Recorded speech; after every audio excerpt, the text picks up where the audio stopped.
431 yards, and the Dolphins trampled Tampa Bay 33-14, preventing Tampa Bay in the Battle of Florida, a win that could have got them to the Copper Bowl. Tommy, let's go back here to the Buffalo Bills first. 6, including a 37-13 win against Cincinnati Monday night. Now Miami can capture the final AFC playoff position with a victory over San Diego tomorrow, coupled with a Jet loss tomorrow to the Patriots. We had that, like a team meeting, saying we had to have it 8-0 or 7-1 in the second half. We need to get it together, and we're headed in the right direction. And you know, when we're playing well, you know, we can beat most any team. We feel like we really are peaking at the right time because, like I said, you want to be playing your best ball at the end of the season. A team perhaps headed in the wrong direction is the Jets. Against the 3-11 Chargers, they'll already know, obviously, the result of the early Jet game. As we said, a Jet loss and a Dolphin win gives Miami a spot in the playoffs. For more on the Dolphins, off to Jack Murphy Stadium and those early arrivals, Charlie Jones and Todd Christensen. Now, wait a second. Before you give the game report, Todd kind of overlooked this week because of all the attention on Kareem's statement that he'd like to come back to the NBA. Didn't you earlier this year offer your services to the 49ers when Brett Jones was hurt? Are you still contemplating that? Well, Bob, I'm glad you asked me that. You know, it really was a difficult decision because NBC's throwing so much money at me. But as a result of the fact that Brent Jones, as a result of Brent Jones going down with an injury, I called up Lynn Stiles. He's a friend of mine. I happened to be working out that week. I caught a few balls. It was like riding a bike I hadn't forgotten. Why did you not accept the job? Now, the Miami Dolphins, they started out very slowly, and then they had that second half surge. They won 5 of their last 6 ball games. Tough for them to turn it around in the second half? Well, at the risk of being cynical, I don't think so. And the reason was, Charlie, is they only played 2 teams with winning records, and they defeated one of those, that being the Chicago Bears in Soldier Field. And I think that's what turned their season around, that and the fact that Marino started throwing touchdown passes. All right, if the Jets do win today, then this game means nothing as far as the playoffs from Miami's standpoint. Don Shula said he might have some interesting decisions during the game. He talked about the fact that he might substitute some people. I don't think that would be a good idea at all. I think that he's got to play to win today. Okay, back to Bob. All right, Charlie. Todd, the Oilers are Greg, in Miami. Well, what the heck? That's where New Yorkers. Power 104.3 FM.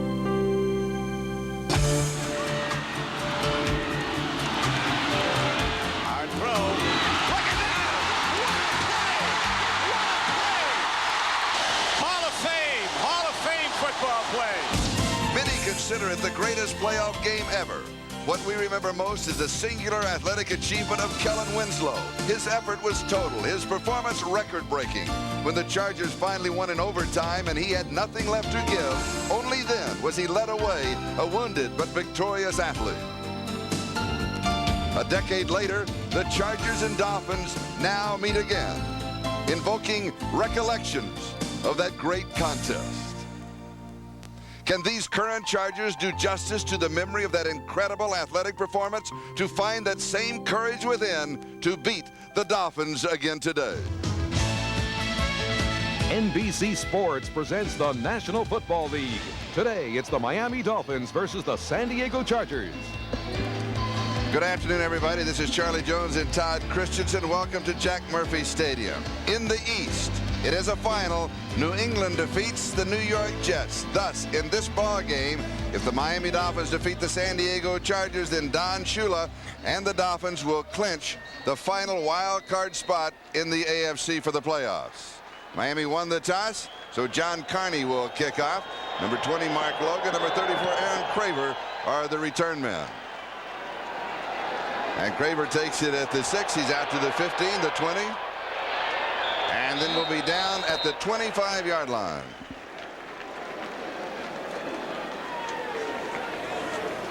Dr. Pepper and your local Dr. Pepper bottler bring you this NFL Game of the Month. Dr. Pepper is just what the doctor ordered.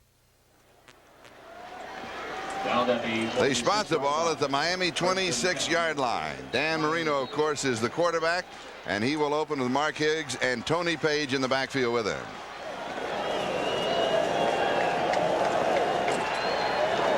The Chargers expect Marino to come out throwing. And instead it is Higgs on the ground to the outside to the 34-yard line. So he opens with 8 yards. It'll be second down and a couple to go for the first down. Bird with the tackle. The offensive line for Miami: Webb, Sims, Ulanate, Galbraith, and Dennis. And the backs and receivers, Marino, Higgs, Page, Duper, Clayton, and Farrell Edmonds is the tight end. When they go to 4 wide, Jim Jensen will come into the backfield. Scott Miller and Tony Martin will come in as wide receivers. Second down and a couple. The ball at the 34-yard line.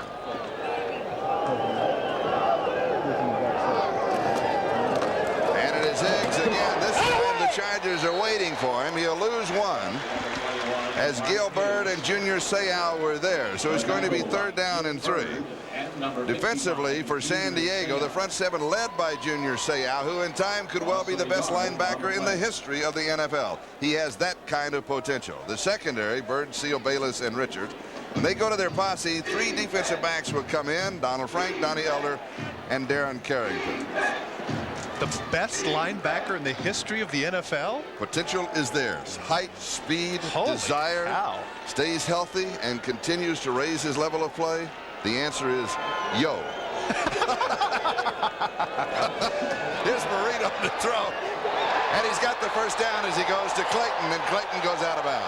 47-yard line. One of the things that you can't have a steady diet of is blitzing Dan Marino. Number 44, Martin Bayless, is the strong safety, and he's going to come from the right of your screen. And what that means automatically is it's man-for-man coverage. Gilbert slips down, and that enables Clayton to cut up field. Having another great season is Mark Clayton with 9 touchdown passes, and that being his 63rd catch. Check out Jim Jensen. He's able to pick up Bayless, and Bayless is no threat at all. And a gain of 14 as they convert on a 3rd and 3, and it's a first down at the Miami 47-yard line. Opening drive of the ball game, we have no score. Play action fake. All alone over the middle is Clayton again. To the 35-yard line, back-to-back first downs and a gain of 18. One of the things that Marino does as well or better than any quarterback in the National Football League is read coverage. Now Clayton's going to go in motion. It's a zone coverage. He just finds the dead spot in the zone. And he and Marino have been together now. This is their 8th year together, and certainly they know how to read defenses. And Clayton was just able to find the opening and an 18-yard gain. First down, 35-yard line of San Diego. Higgs will pick up a couple to the 33, and Bert Grossman stops him. It'll be 2nd down and 8. Stay with him. One of the things about that Don Shula addressed yesterday is if indeed the Jets were to lose and that they could clinch the game today, that they want to give some people a rest. And one of the people they mentioned that was having some problems is Mark Higgs. Mark Higgs has had a thigh problem that has only allowed him to start 8 games. And interestingly enough, they project his numbers over the season. He'd have nearly 1,400 yards at this point if he had been starting all the games. But he's been sharing playing time with the #1 pick 3 years ago, Sammy Smith, out of Florida State. Marino to Page out of the backfield, and he'll come up about 1.5 yards shy of the first down. It will be 3rd down as Richard got him.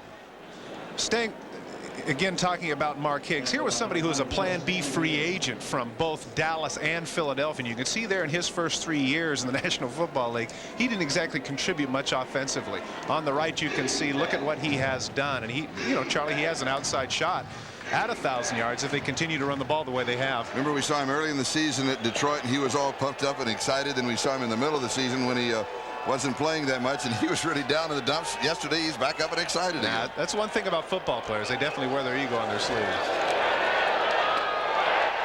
First down, Miami, 21-yard line. Farrell Edmonds, the tight end. Plummer and Rolling with the tackle.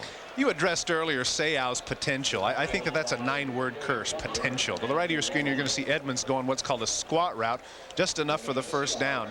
6'6", 250 pounds. You say to yourself, this guy just should be all world, but it just hasn't worked out that way. There's a man right there, and we talk about potential. Already 3 tackles in the game for number 55. Former great outside linebacker with the Trojans.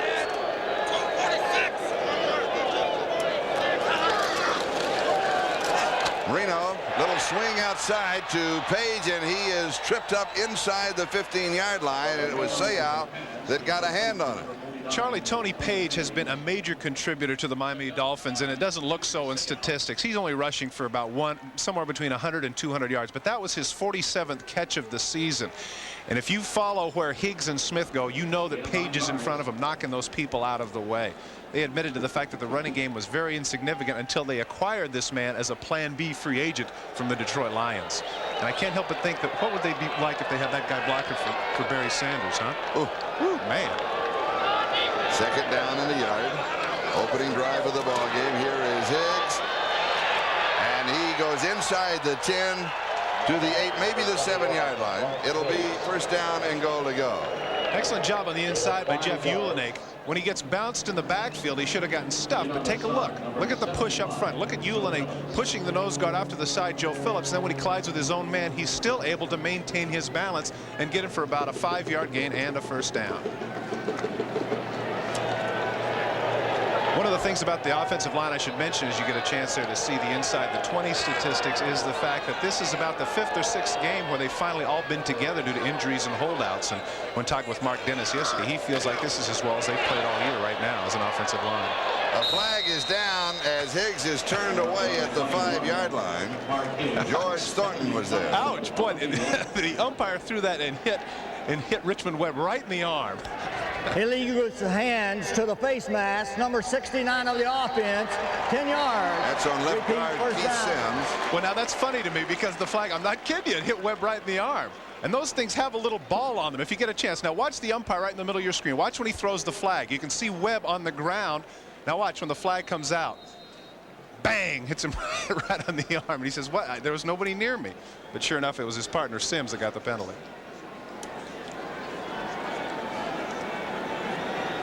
Marino on this drive, 5 of 5 for 53 yards. It's first and goal now from the 17-yard line.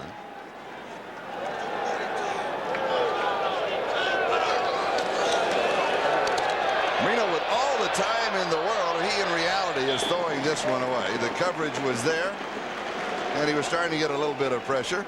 We were talking about Junior Seau. The tail of the tape on this young linebacker reads out as follows. He is 6'3", 250 pounds, a 4.5 in the 40-yard dash, 108 tackles, 6 sacks, and he can bench press the house, according to Gary Plummer. Well, if that particular abode happens to weigh 465 pounds, yes, that's right. He can bench the house. Second down, goal to go, the ball at the 17-yard line.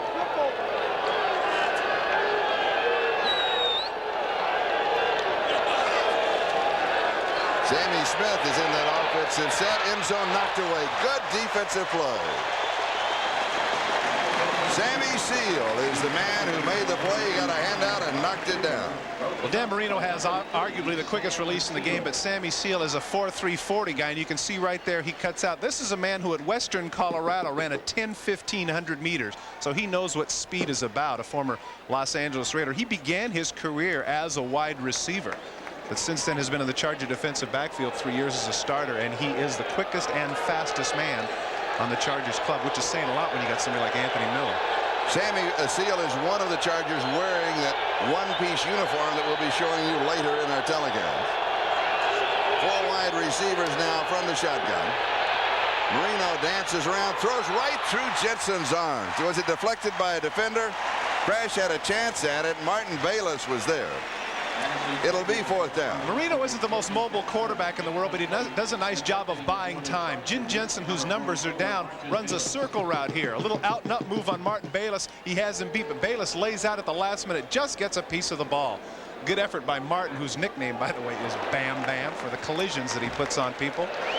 Jim Jensen, 3 years prior to this, Charlie, had averaged over 50 catches a season, and thus far he has only 19. Stoyanovich with a 34-yard field goal attempt.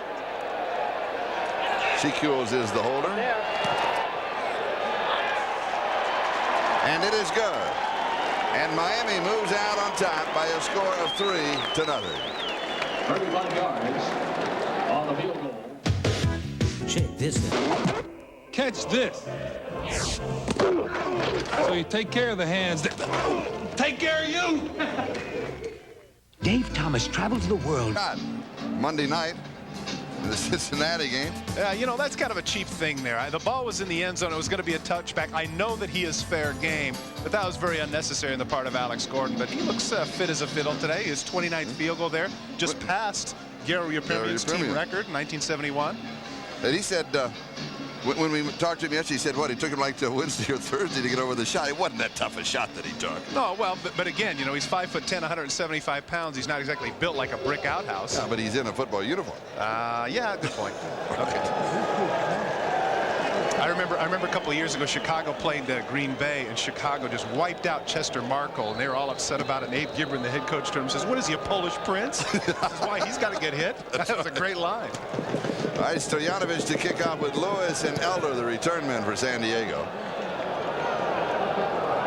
And here is Donnie Elder from the 4. He's out to the 10. Needs a block to get around the corner. Does not get it, and he is decked at the 18-yard line. We'll be back in just a moment. Miami leads 3-0.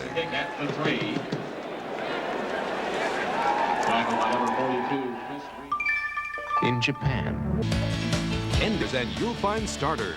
By Mitsubishi, bringing you a full line of award-winning automobiles. Mitsubishi, the word is getting around. By Budweiser, the king of beers, who reminds you friends know when to say when. And by John Nuveen and Company, quality tax-free investment since 1898. And as part of the pregame festivities, the Navy parachute team dropped in to Jack Murphy San Diego Stadium. Well, they are exciting to watch. Have you ever done that? Yeah, right. Big, huge parachute. I was too busy bungee cord jumping, you know. Of course you were. Yeah. Too busy. Yeah, it's, you know. All right, San Diego, first opportunity on offense. They will start with their young quarterback, John Freeze, at their own 19-yard line, first down. Marion Butts is the running back. And he carries. And this seems to be the matchup that we're going to be watching as far as the Chargers are concerned. But first things first, let's check in with the Dr. Pepper 10-minute ticker. Houston defeats Cleveland by 3, 17-14. Dallas leading Philadelphia in the 4th. Atlanta defeats Seattle. That's a final 26-13. Green Bay leading Detroit leading Green Bay there in the 4th. New England, as we mentioned earlier, defeating the Jets.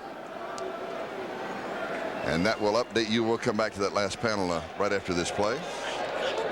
Again, it is Butts, the remaining back. It is second down. And Butts has the first down, slips tackles. Flags are dropped. He goes across the 40 and out at the 42 or the 43-yard line. Boy, that flag came a long, long ways away. I'll be interested in what this call is. Derek Walker with the lead block. Here's the call.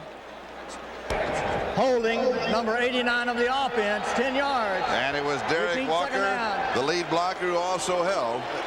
Well, the holding is a given when you know it's going to come in from there, but I don't know how he had bionic eyes from that far out. That's usually the umpire, but that was the defensive back judge that threw that. He had a Marino-like arm just to get it in. Wrapping up the Dr. Pepper 10-minute ticker, a final Minnesota defeating the Rams 20-14, and Pittsburgh by 7 over Cincinnati. That is also a final. And the late game's just starting. Washington with the early lead over the Giants. Phoenix, Denver, no score. And here it is Miami 3 and San Diego nothing, with 7 minutes to go in the first quarter. And Ronnie Harmon is now into the offensive set for San Diego. And Harmon is the ball carrier.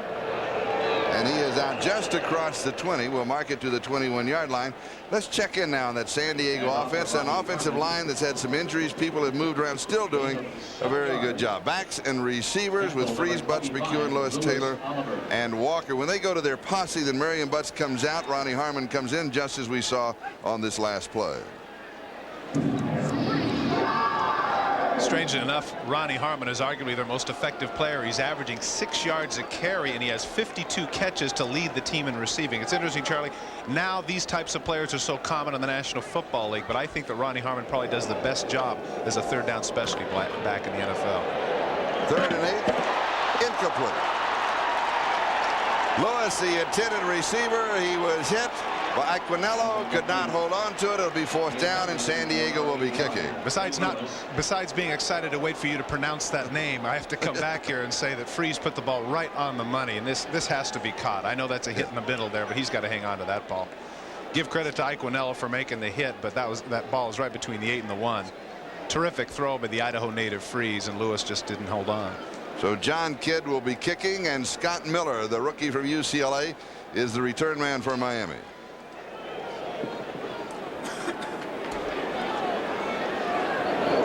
Little bit of pressure. He gets it away. Good kick. And the fair catch is taken by Scott Miller. 43 yards of the punt. We'll be back in a moment.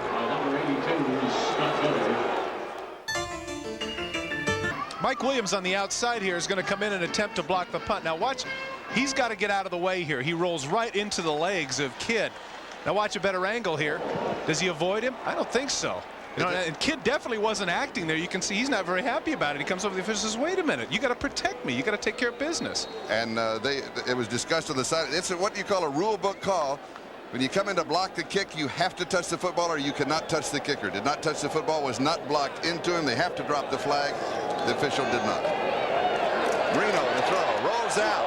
Very active for Marino. He's behind, so thought for a moment as if he might want to run with it. Instead, completes the pass to Duper, has it on the sideline for a gain of 9. I think what the crowd's booing about is they're not sure that Duper had possession and whether or not Marino was pretty close to the line of scrimmage. As you say, Marino is not known as a real mobile quarterback, but he has quick enough feet to avoid the rush, and he's not a small guy either, about 6'4.5", 220. Continues to buy time, flicks it over to Duper, who right there bobbles it. Does the feet come down? Yeah, they do. Yep. Good call by the official.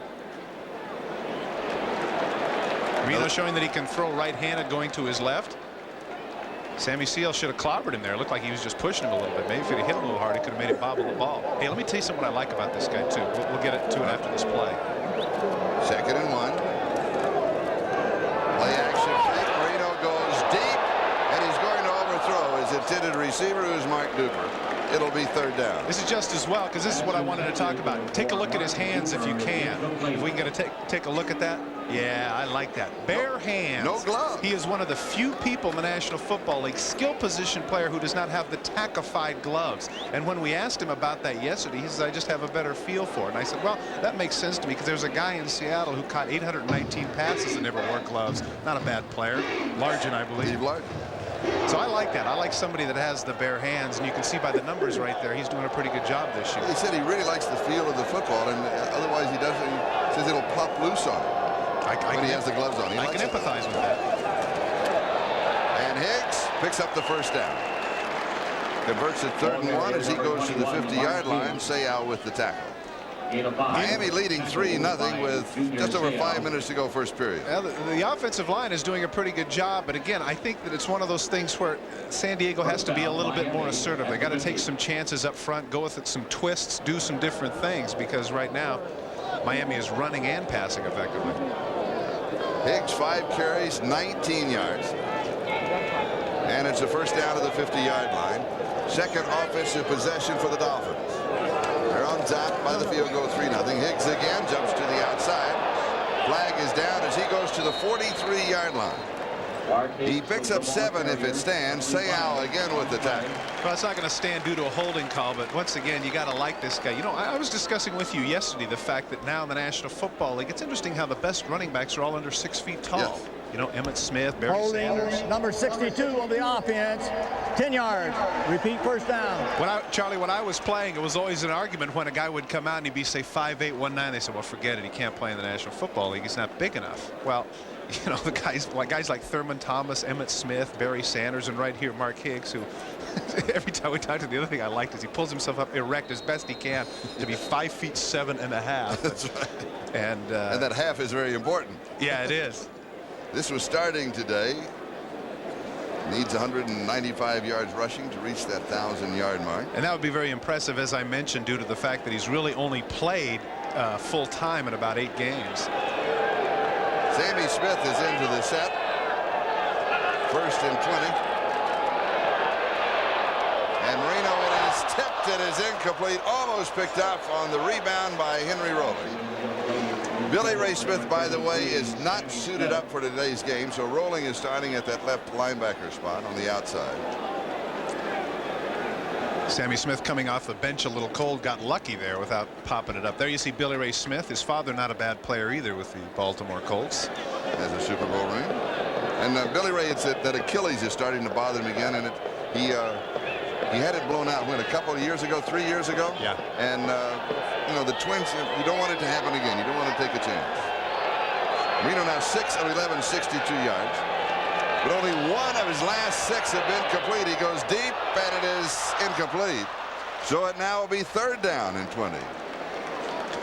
Well, Marino started the game a house of fire. He had 5 straight completions, but since then San Diego's made some adjustments, and he's not quite as accurate. This is a deep in by Mark Duper. Goes down the field approximately 20 yards, comes into the dead spot of the zone, and Marino needed to wait just a little bit longer there to throw it a little bit farther into the center of the field.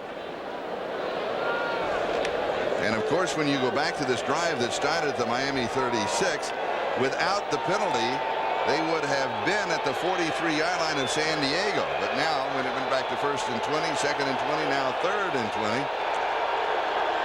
So that holding call against Galbraith looming large in this particular drive. Now from the shotgun with Jensen in. It is deep over the middle again, and again it is incomplete. Clayton, the intended receiver. Carrington was there for San Diego. It'll be 4th down. Once again, though, it's Martin Bayless that gets a piece of the ball, trying to find him in the seam. Watch number 44 backpedaling in the middle of your screen. He gets up top, gets just a piece of it. Now you can see right there Carrington is going for the hit, and all of a sudden the ball comes towards his face, and he's not able to make the adjustment. Bayless making some big plays early here for the San Diego defense. So Reggie Roby will be kicking it away, one of the finest kickers in the NFL. And Kittrick Taylor is the return man. Does he have a deal with the watch company, do you think? He kicks with a watch on. The reason that he does is that he kicked with the watch on, and he kicked it just like this, and he said, hey, I'll leave it on. It helps. Oh, my goodness, that was 60 yards in the air. 60 in the air. He does his own hang time. We've got a timeout, and Miami has the lead. We'll be back in just a moment. The watch on the left wrist. It's black. A lot of women find my looks intimidating. 3:46, the time remaining in the first quarter. Reggie Roby with that 60-yard boot. Hey, you know what, Charlie? Usually when you see those statistics, you say, "Oh yeah, well that took a big roll." This flew into the end zone. I mean, if they would have punted it, say from the 10-yard line, that could have been a 90-yarder with the roll. I mean, it was unbelievable. What a satellite.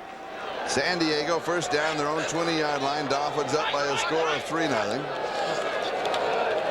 Freeze comes out with a play-action fake. Pass is complete to Lewis. And he's got the first down outside the 30-yard line. J.B. Brown with the stop. Charlie, one of the things that Dan Henning said, I asked him, what do you like about this kid, John Freeze? And he says his accuracy. Watch where this ball is. He throws before he comes out of his move. It's a comeback route. This time you can see, look at how it's interesting how he cradled the ball because he dropped the last one. He wanted to make sure of that one. It's like he made out with it. That's funny. And there is Dan Henning, the head coach of the Chargers, the headset and the blue sweater on. I'm inclined to agree with him where Freeze is concerned. I like what he's done this year. I really do. Here's Marion Butts right side. He'll headbutt to the 40-yard line. He picks up 7. It'll be second down and 3. Let's check that Miami defense. They're going to be challenged today. Primarily, they have to stop the run of San Diego. In the secondary, Jackson, Brown, Harden, Oliver. They go to their 47 defense. That's 7 defensive backs. Magruder, Green, and Iquinello all come in. Second down and 3 Chargers. The ball at their own 40-yard line. Just over 2.5 minutes to go in the first quarter. On a very warm and beautiful afternoon in San Diego. And Butts will go to the 45-yard line. He has 5 and the first down. As we check out the Dr. Pepper 10-minute ticker, Houston defeats Cleveland. Dallas wins. Atlanta wins. Detroit wins, and that means that Detroit has a playoff berth. New England defeats the Jets, which means, of course, that if Miami wins here, they have a playoff berth.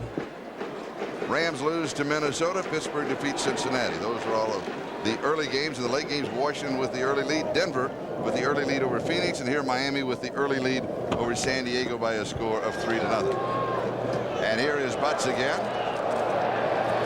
And he's going to get about 3 yards, and that will be the extent of this play for San Diego. It's going to be second down and 7 as Cox makes the stop. Interesting point in the Houston game that another 11-4 team who has clinched their division. In that game, Warren Moon surpassed Dan Marino's season record for completions. Marino coming into this season held the record at 378. Today, Warren Moon had 4 more than that. He's at 382, so he just broke the record held by that man right there, set in 1986. Pretty impressive. Second and long, Ronnie Harmon is in the offense. It's high and wobbly on the throw. It is incomplete. Lewis, the intended receiver. It will be 3rd down. One of the things they wanted to avoid here, Charlie, was to get into these 3rd and long situations. Now, I know that that's cliche because everybody wants to avoid 3rd and long. But I think coming into this game, what they wanted to do is they really wanted to pound the Miami defense. You know, they've been hurt by a lot of different people. Their nose guard has been out. Both inside backers, Grimsley and Offerdahl, lost for the season. That man right there has really had to play in a lot of cases with mirrors. He's had to do some magic tricks because he hasn't had the personnel that he anticipated on having at the beginning of the season. Tom Alivadati, the defensive coordinator for the Miami Dolphins. And now for San Diego, 3rd down and long again. McEwen, the motion man. And the pass is complete for the 1st down to Lewis. So Lewis, after dropping the first one that was thrown to him, has caught the next 2. J.B. Brown had the coverage, a gain of 14. 1st down Chargers. Look at the protection inside. They're not generating much of a pass rush, the Dolphins aren't. You can see that he has plenty of time to pick out Lewis on the side. He beats J.B. Brown for the 1st down. That is Anthony Miller, one of the missing Chargers. He is on injured reserve. He's been plagued basically most of the year with leg and muscle problems.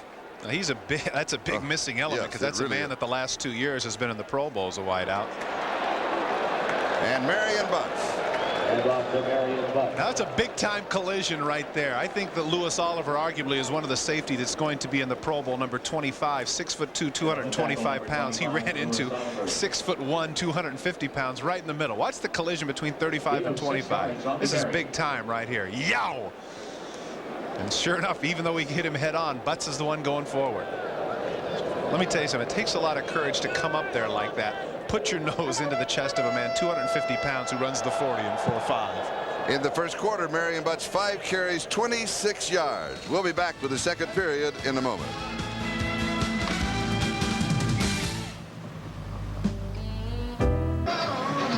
Back to San Diego. I'm Charlie Jones along with Todd Christensen. Miami with the early start. Again, if the early lead, Miami, if they win today, they, of course, cinch the last playoff spot. Don Shula, when we talked to him yesterday, he really wanted this scenario, didn't he? Oh, no doubt. Yeah. You know, then he could play, you know, you can relax a little bit, play some people that, or not play some people that were hurt. But, you know, as we talked about it earlier, I still think that's a bad idea. You got to play the people who are here. You know, you lose your continuity if you start playing games with them. And right now, I think the way things are going, they want to just win this thing, play everybody they can, and take whatever advantage they might get at being 10-6 at the end of the season, possibly home field wild card game. 2nd down and 4 as we start the 2nd quarter. Miami leads 3-0. Butts, and he is going to be stacked up at the line of scrimmage. It'll be 3rd down and 4 to go. And off to Marion Butts. Next Saturday here on NBC, we really have a great game waiting for you. Houston and the New Yorkers, but they are tough in the Meadowlands. And Houston has not played that well on the road outdoors late in the season. So it'll be a really good ball game. I was going to say, Charlie, but that game today, winning in Cleveland, does a lot for their confidence where that bad weather is concerned. Freeze complete to McEwen. 1st down inside the 20. Odom and Harden with the tackle. Craig McEwen, Plan B free agent from the Washington Redskins. Kind of a tweener. They play him at H-back. He sits down in the zone right there between the linebackers. He knows he's got plenty to get the 1st down. Puts his head down, gets a little extra. Versatile player, good on special teams, nice catch, and a terrific haircut. Hey, I do. I like it. You know what? When I was a kid, Charlie, well, ever since you cut yours, I saw Joe Namath with his hair out the back of his helmet. And I said, that's got to be me too. I got to do that. I love that. 10th play of the drive. Freeze, play action, and he's throwing this one away. He was, speaking of haircuts, we might as well wrap up our Clipper story. Well, you know, it's kind of hard there because of the earphones, but man, Dan Henning should get his money back. You know, he must have gone to the drive-in hair salon, you know, where you get burger, fries, and little off the side. I mean, boy, oh boy. You know, because, oh, there it is. That's a better shot. Because of what happened, because of the time factor that a coach has, he didn't get a chance to go to his usual barber, and it just got butchered. So last week when they were in Kansas City, just before the barbershop closed, he went into the lady and says, "Can you fix this?" And she says, "Yeah, but it's going to be really short." And very expensive for me to do it. He looks like a Marine now. Poor Dan. Second down. And here is Butts. He's going to get a couple yards, maybe just one. It'll be third down and long. Vesti Jackson moved up to make the stop. Well, this is a counter tray by San Diego. They have their big people from the left side of the line cutting across. You can see leading the play, Goaz and Richards, but Vesti Jackson, as you mentioned, does a nice job playing off there, and that's a big man he took on there, and he was able to get past him. Excuse me, that was Zandowski, who Jackson stuffed and came off and made the play. Threw apart a 280-pounder, then tackled a 250-pounder. Vesti Jackson, former cornerback for the Chicago Bears. So it is third down and 9, the ball at the 18-yard line.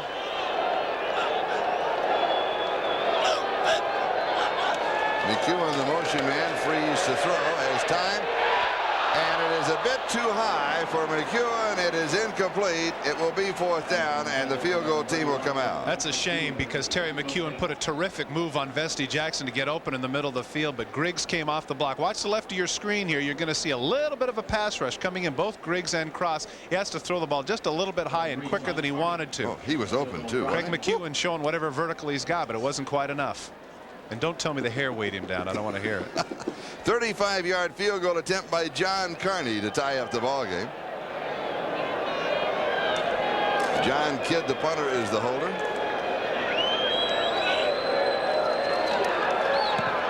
Good snap, and he's got it. He hits from 35 yards away, and we are tied at 3. Back with the kickoff in a moment.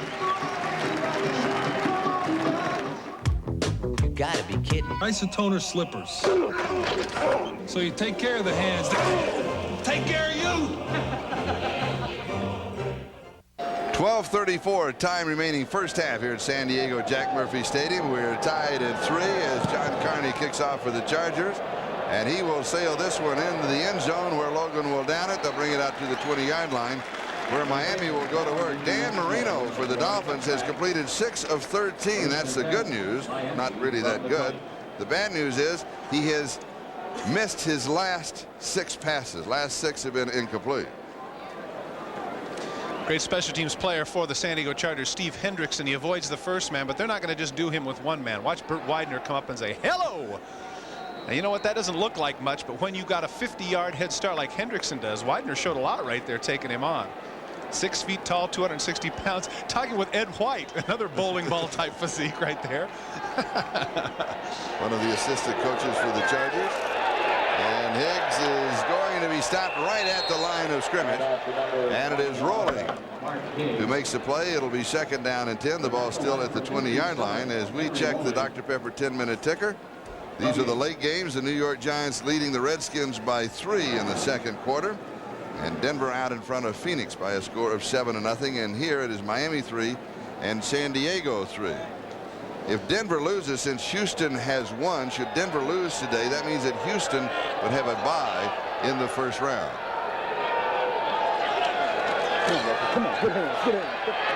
Marino, this time it's complete as he goes to Tony Page. And he will pick up 9. It'll be third down and 1. Gary Plummer with the tackle. A reminder that at the conclusion of today's game, we'll be presenting the Avis We Try Harder Award, which will be given to the game's most valuable player. Third down and 1. The ball at the 29-yard line. Absolutely gorgeous afternoon in Southern California. Just a few clouds overhead. The temperature reaching into the upper 70s. And a bit of a breeze. The way it is supposed to be. Here is Higgs. He's got the first down. As as he continues on his quest of his first 1,000-yard season. He needs back-to-back excellent games this week and next week. Richard with the tackle. This is an excellent cut here by Mark Higgs. Jeff Uhlenegg doesn't do a good job with Joe Phillips. Look at the penetration he gets. That's supposed to go to the left, but right there, Higgs, quick feet, cuts back and enables the Dolphins. This is designed to go to the left side, but this is the quick feet of Higgs. Look at that. Bounces back. That's a play by terminology would have been a 17, but instead of going into the 7 hole, he goes to the other side to about the 4 hole, some 3 holes away. 7 carries. He's picked up 30 yards rushing. He needs to hit around 95, 97 yards each game to reach that 1,000. This is complete to the tight end, the tree. Farrell Edmonds. He is dropped by Bayless, and now Marino is back on target. He picks up 19. Well, once again, Marino does a nice job of buying time. He steps up in the pocket, enables Edmonds, who's not the quickest guy on the field, to run his route and get open. Marino, he does it all. He flicks the dirt off the helmet as well. Watch as he steps forward in the pocket. He's aware of what's going on in the middle of the field. A couple of steps forward, throws off the wrong foot, doesn't matter. 19-yard gain. Good job by Marino. And the first down at the San Diego 41-yard line. Higgs to the outside, can't make it around the corner. He's got 2 to the 39. It'll be 2nd down and 8 as Gary Plummer and Sammy Seal make the tackle. As we mentioned coming into this game, Mark Higgs had a thigh injury. You can see just a slight limp there. That becomes bothersome, especially for somebody who's 5'7" and is very dependent upon those legs to get him up and down the field. You know, you forget how small 5'7" is. You know, when you're talking with all the other football players around and he comes over, it looks like a high school kid that you're talking You know what? I never forget how small 5'7" is. I watch NFL Live every Sunday. Oh, another cheap shot. Tony Page, and he is stopped. The defense led by George Thornton. I'm sorry, that was a cold shot. There's our cheesecake man right there. The story about no, you're pointing at me. You tell the story. That's your story. Don't you take all the good stories and you tell me all the ones that are almost good. Okay, well, you know, George Thornton, as you can see right there, has ample girth. Dan Henning tells us a story that during the holiday cheesecake. What are you talking about? Wait a minute, let me hold my breath. No, that was interesting. They set out cheesecake. He sat down and ate the entire cheesecake in one sitting. The whole unbelievable cheesecake, and it was about 18 inches in diameter and about 3 inches thick. And he couldn't believe he ate the whole thing. Pass is complete to Scott Miller at the 21-yard line. A gain of 15 on the play. This is actually pretty good coverage by Sammy Seal, but again, Marino puts it right on the mark. Scott Miller, reasonable pass rush. You know he's going left right here. Quick release. That's amazing. Right there, right between Elder and Seal. First down for the Dolphins. At the 21-yard line of San Diego. Ball game tied 3-3. 7 minutes and 50 seconds. Time remaining first half. And when I talked with Marino yesterday, he said the more development that players like Miller and Martin make in the 3 and 4 wide receiver set, the more chances they can take and throw like they used to back in the '84 season. Little swing left side to Tony Page. And it will be first down and goal to go at the 8-yard line. Rolling made the tackle for San Diego. I believe that's Tony Page's 4th catch. He's having an outstanding game here from the fullback position. This time he's on the flank to the right of your screen, and nobody covers him. They backpedal into the zone and allow him to make the catch. And with that bowling ball physique, 5'9 and a half, 5'10", 235 pounds, he's tough to tackle in the open field. He's going to get some extra yards. First down, goal to go just outside the 8-yard line.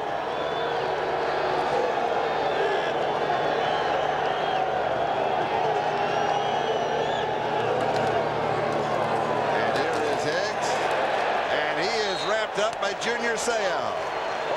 A loss of 2. It'll be second and goal at the 10. A lack of enthusiasm has never been number 55's problem. He comes to play. That may sound redundant, but Junior Seau is somebody who always plays with a lot of emotion. Yesterday when he told us, we said, you know, what is it about you?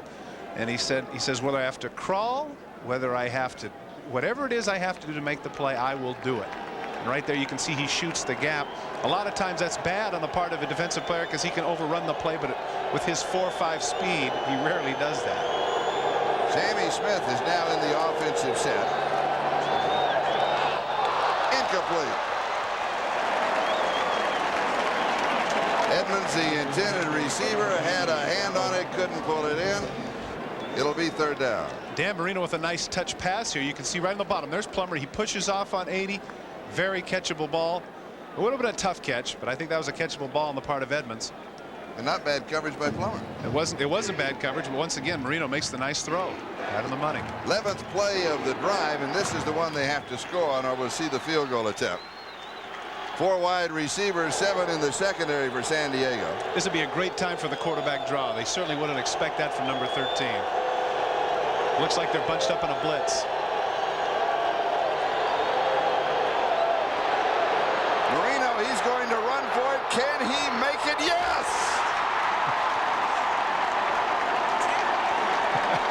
10 yards. Did we have a watch on him? Did you get his speed? Oh, man. You know, his wife is taping this, and she's going to get mad at you for saying that.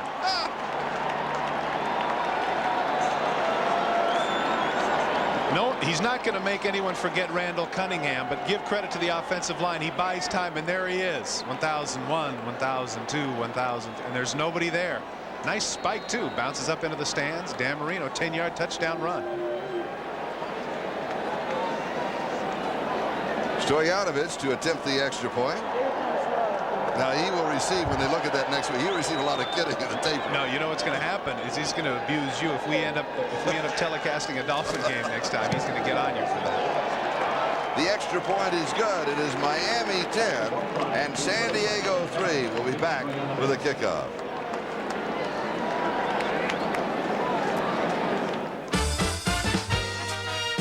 Water hazards shall no longer be hazardous.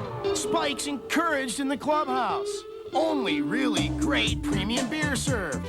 Like cold filtered Keystone and Keystone Light. Chevrolet, the heartbeat of America. The cars more people depend on. Buy cold filtered Keystone and Keystone Light. Bottled beer taste in a can. Wouldn't that be great? By Bugle Boy Company, because any closet without Bugle Boy is an empty closet.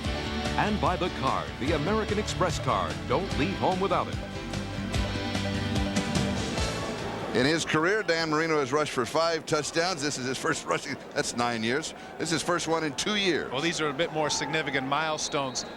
Right there. I think the one that's impressive to me about that is the one in the middle. 123 consecutive starts. Out of the quarterbacks in the National Football League, I think the closest is like in the 50s. Oh, yes. Not even, it's just less than half. It's just incredible what this man has done in only his 9th year, and throughout the game we'll get a chance to update you on some other milestones that Dan Marino's approaching. Nate Lewis is the single return man. He takes it at the goal line. He is to the 15, the 20, close to the 25-yard line. We'll step aside for the moment. It's Miami 10, San Diego 3.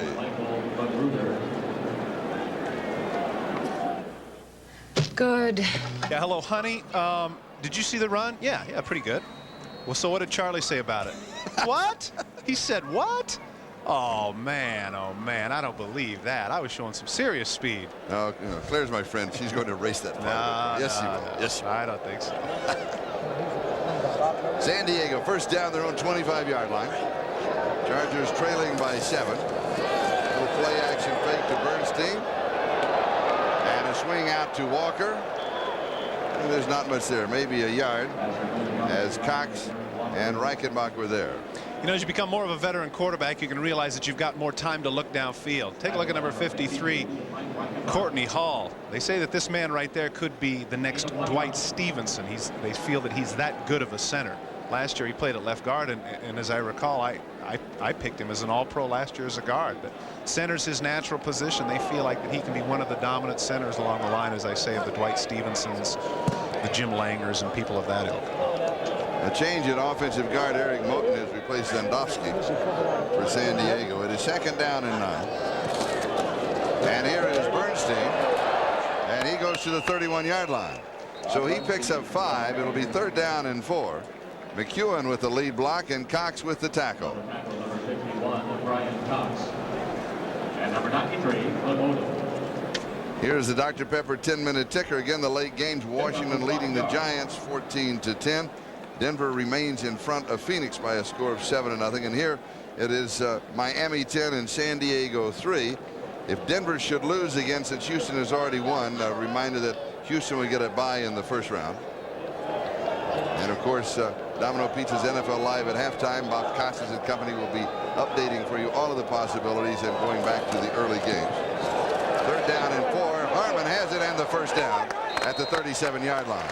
A gain of 6 on the play. First down, San Diego. E.J. Jr. with the tackle. We talked about the major contribution that Ronnie Harmon has made physically, but this is a mental thing right here. Now, he wants to make some moves after he makes the catch, but he looks at where he is on the field and thinks about it and goes, no, I got to cut up field. I got to make sure I have the first down.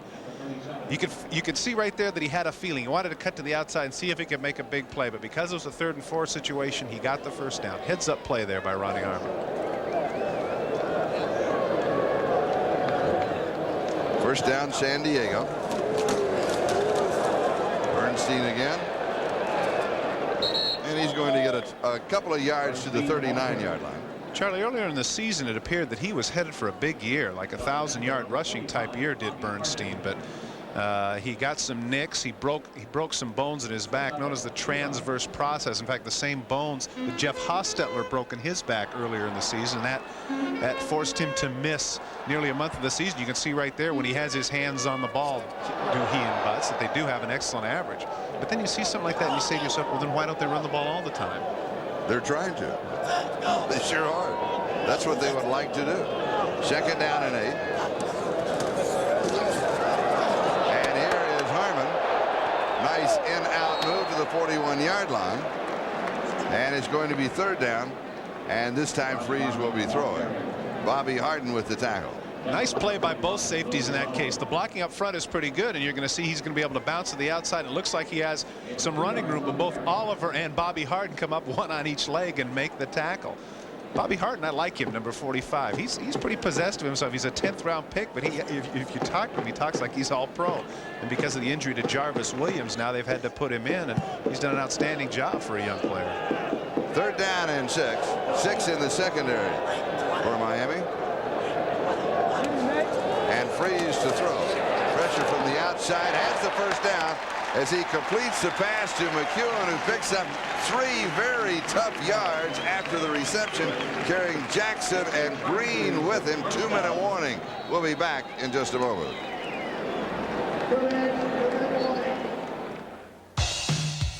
Because you are out in front of San Diego by a score of 10-3. Again, if Miami wins today, they clinch the last wild card spot in the AFC.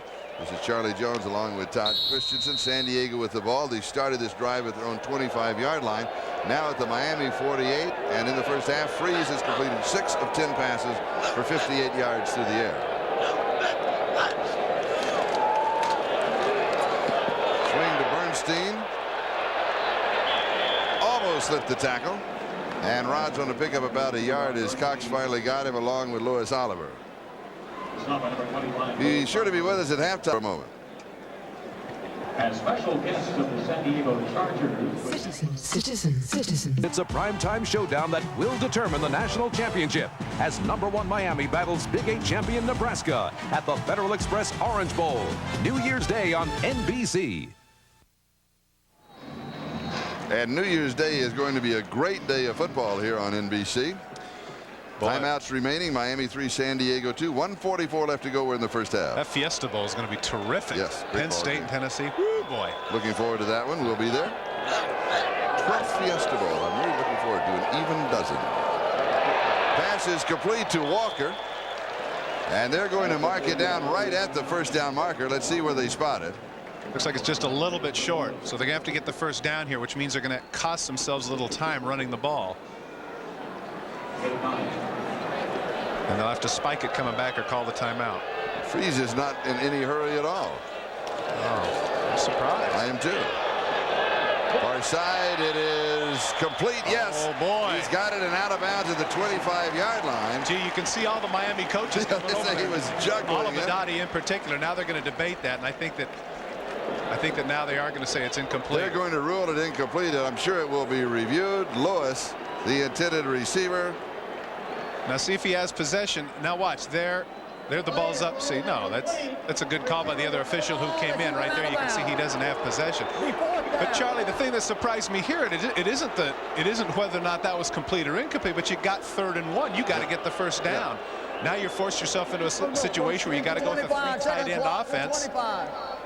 And now if you don't get the first down, you turn around and give Dan Marino a minute and only 60 yards to go. That's not good. No. They should have gone for the first down there on third down. Again, that's a little of the composure of the young quarterback who, as Dan Henning pointed out to us, Charlie, this is only his 15th start, so you figure this, I mean, this is his rookie season. It is. Of course it is. We understand they're still checking out on the replay.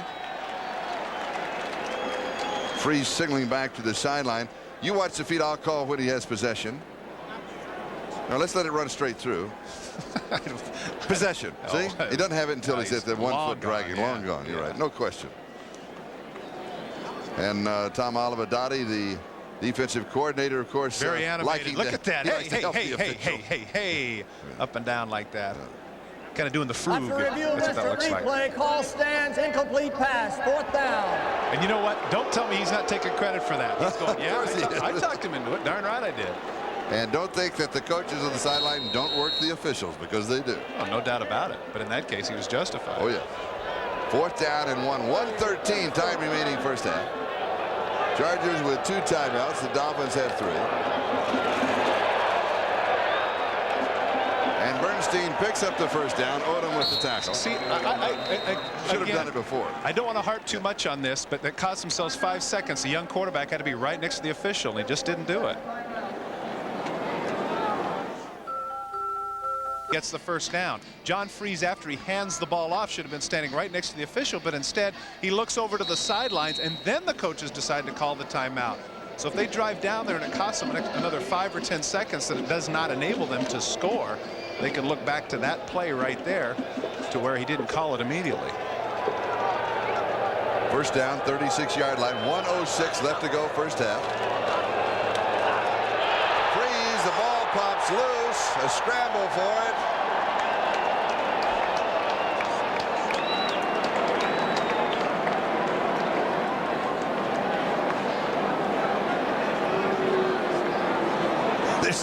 They're still fighting for it. Trying to make a decision. That's interesting. And San Diego recovers.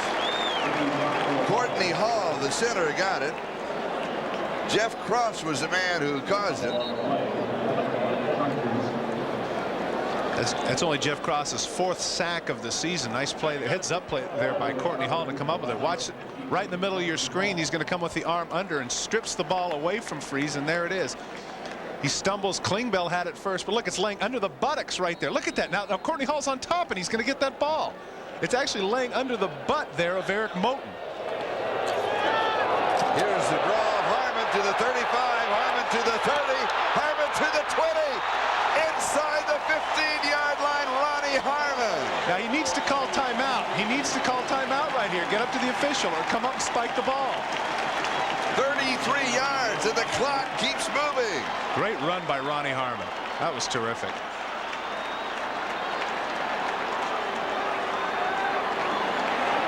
Freeze inside. Touchdown, San Diego.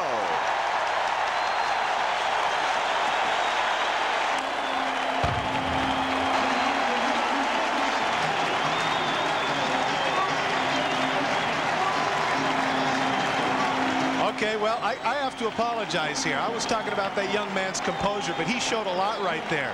I was thinking that right there he needed to spike the ball, but instead he goes for the big play, and he gets it. And what a first half that man is having right there.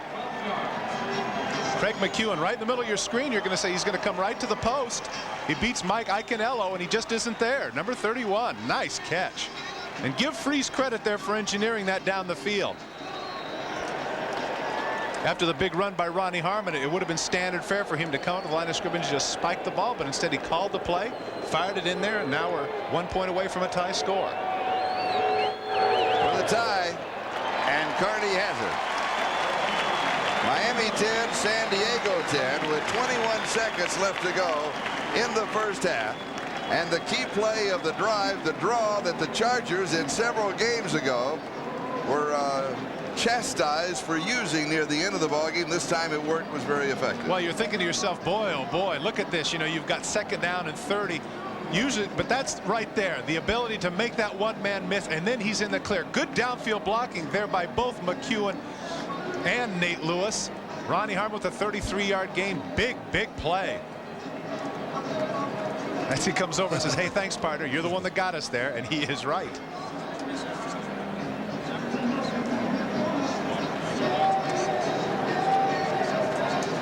Be sure to be with us here on NBC next Sunday. We've got a football doubleheader. The Jets against Miami.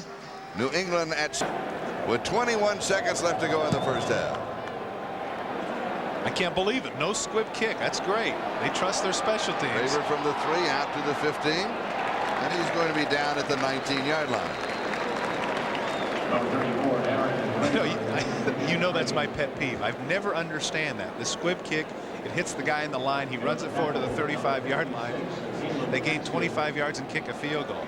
Now they trust their special teams enough to tackle them inside the 20, and now all Miami can do is run out the clock.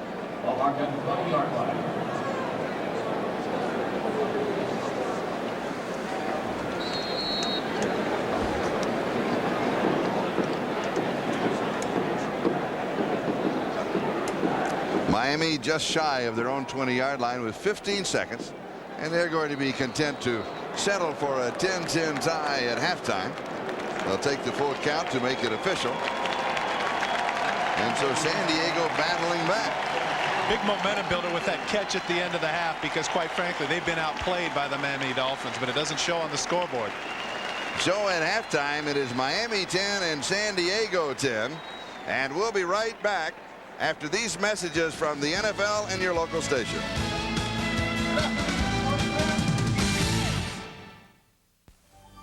He has touched all of us in a way. The Dolphins can manage no better than a 10. Right back after these messages from the NFL and your local. Dolphins can manage no better than a 10-all tie at halftime against San Diego, which comes as no surprise to you because you said the Chargers would win the whole game. Well, I thought the Chargers were playing tough today. You know, Miami traveled all the way across the country. They get the long trip. They're off the plane. What might have helped Miami a little bit in their good start in the first half is looking up at the scoreboard and seeing that the Jets had lost and they could clinch today by winning, right? Correct. Okay, so that's a big boost when you're playing the game. So, hey, let's go at it. Before that, they could have said, no matter what we did today, we still got to beat the Jets next week, so it wasn't the same kind of tempo you go in the game with. And San Diego's a lot like New England in that respect, that they played tough all year. They played teams right down to the wire, and they're particularly tough at home. And next week, when Denver goes into there, expect Denver to have a tough time down there in San Diego. How about Marino rumbling in with a 10-yard touchdown run? That's the kind of thing I like to see. I like to see those guys that don't usually tote it take it across. Yeah, run would not be quite the word I would use. You know. He kind of shuffled. Actually, Juicy sort of reminded me of you. Yeah. At the end of his career, that's the way he played in San Francisco. All right, let's check on some results elsewhere. These are games in progress. The Reds Friday. Come back to San Diego. Welcome back to San Diego Jack Murphy Stadium. I'm Charlie Jones along with Todd Christensen. And to reiterate what Bob Costas was talking about as far as this game is concerned, if Miami wins, they take the last wild card spot in the AFC. Pretty definitive, and I think that's exactly what the players are very conscious of it at all. All right, we're set now for the kickoff of the second half. Miami will be kicking off, so the Chargers will have the first offensive opportunity of the second half in a ball game that is tied at 10-10.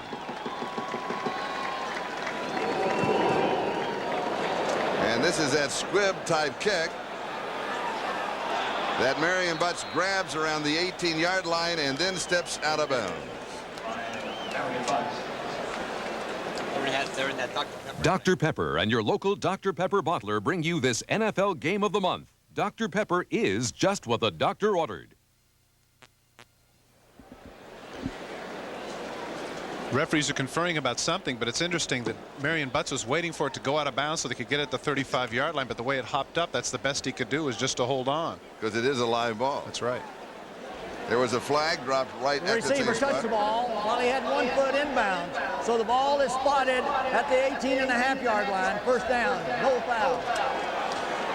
Watch to the right of your screen. Watch what happens when he picks the ball up. This is the debate. Now he's out of bounds when he catches the ball. So what they're arguing is whether or not if he's out of bounds and catching the ball, that it could have gone to the 35. But the ball was in bounds. His feet were out. You can see right there. There's two different ways to skin a feline. Look at the difference in passing and rushing yards. Very even where San Diego is concerned. Very balanced attack, and the total yards are almost even, as is the score. A look at the Keystone halftime statistics. And San Diego will have the ball at their own 19-yard line, and the conference is being held between the officials. The play is currently being reviewed by instant replay. Well, if we can get a chance to look at it again, what the debate is where his feet are. But this is the age-old debate in baseball, where if the guy has his feet in bounds but catches the ball foul, whether or not it's fair or foul. Now, of course, Butts is waiting for this ball to go out of bounds, but he sees it's probably not going to, so he catches it right there, and his momentum takes him out of bounds. I think the original call is right. It should be put there on the 18-yard line. It's unfortunate, but Marion Butts made the right play because, you know, people are going to say, why didn't you just let it bounce? Well, he can't, because if the thing stays in bounds, Miami sprints down the field and falls on it. It's their ball. It's their ball. Because, of course, on the kickoff, once the ball goes past 10 yards, then it is a live ball for the kicking team or the receiving. Right there, his feet were in bounds, and then they went out. The ball should be there on the 18-yard line.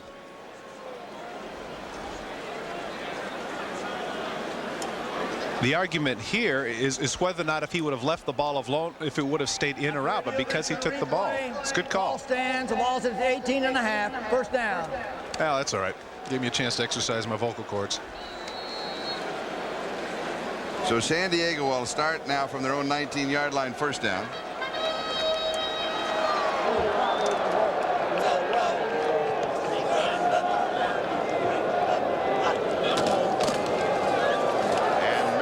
Gets the call, slips a couple of tackles out across the 25 to the 26-yard line. So he picks up 7. It will be second down and 3. Mike Zandowski back in at left guard. He helped to open that hole. 6'1", 250 pounds. This is the power heading forward. This should have been no gain, right? Jeff Cross has him in his arms. That doesn't matter. You've got to wrap up on this man.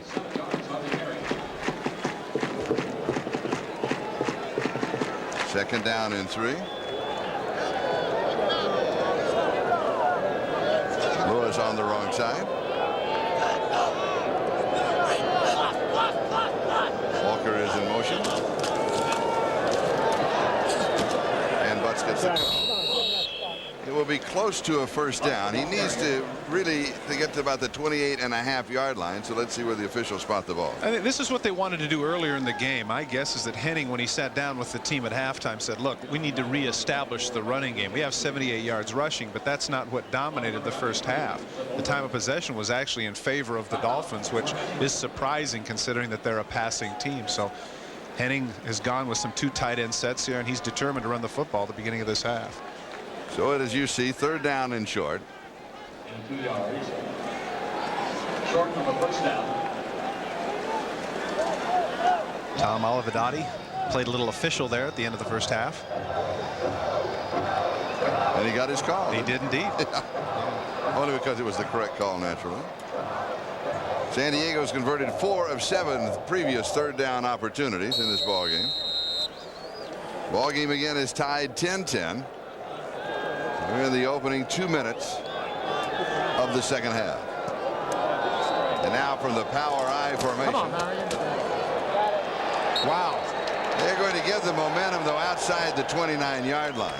And it will be a first down as Klingbeil was driving Marion Butts back. But that shows a lot of strength on the part of Klingbeil. I tell you what, you know, you figure first down. You figure that anybody that can catch this man. Watch number 99. Look at the strength of that right arm. Catches him right around the neck and pulls him back. But you know what? That was a good call by the official. The ball did indeed cross the first down marker. Good call by the official. And Marion Butts, 6'1", 248 pounds. This man was a former Saskatchewan Rough Rider. I mean, this man was up in Canada the last couple of years, and now he comes down. He's the nose tackle for the Miami Dolphins. Play action fake by Freeze, right side. It is Walker, incomplete. In making an excuse for Walker, certainly the San Diego Chargers do not utilize their tight ends as they used to with the great Kellen Winslow, as we saw in the tees. Walker and formerly Arthur Cox, these people don't catch the ball that often, but still, you got to come up with that. What happens on those kind of catches? How would I know? I catch them. I know, but you know, but as a neutral observer, what would you say? Well, what happens is for your former teammates who might do that. Okay, you know, inevitably you're running before you have the ball. You can see there, he puts the right foot up, you know, like he's heading upfield, and it's such an easy catch that you just don't pay any attention. That's exactly what happened. Lost his concentration on the ball. Second and 10. McEwen's in motion. And nothing there for Butts as Jeff Cross was waiting for him.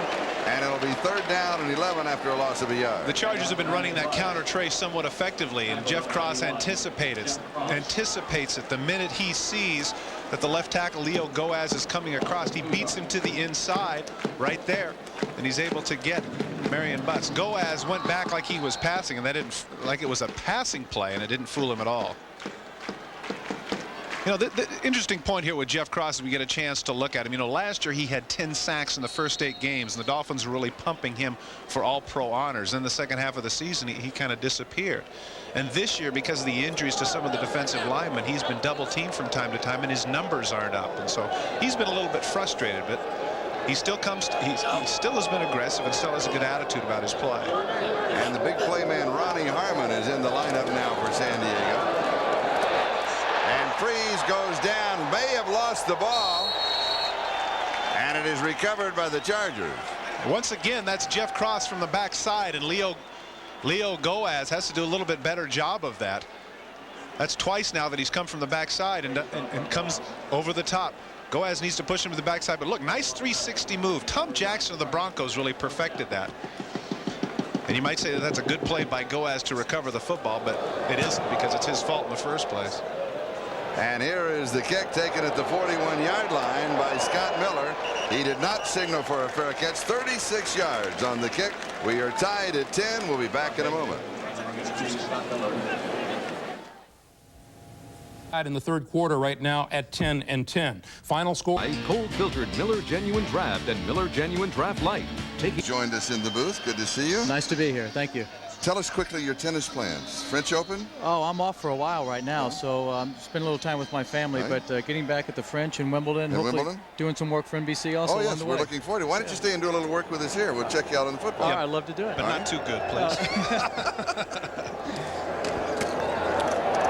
Miami stays on the ground with Higgs, and he's going to pick up 9 yards. It'll be second down and 1.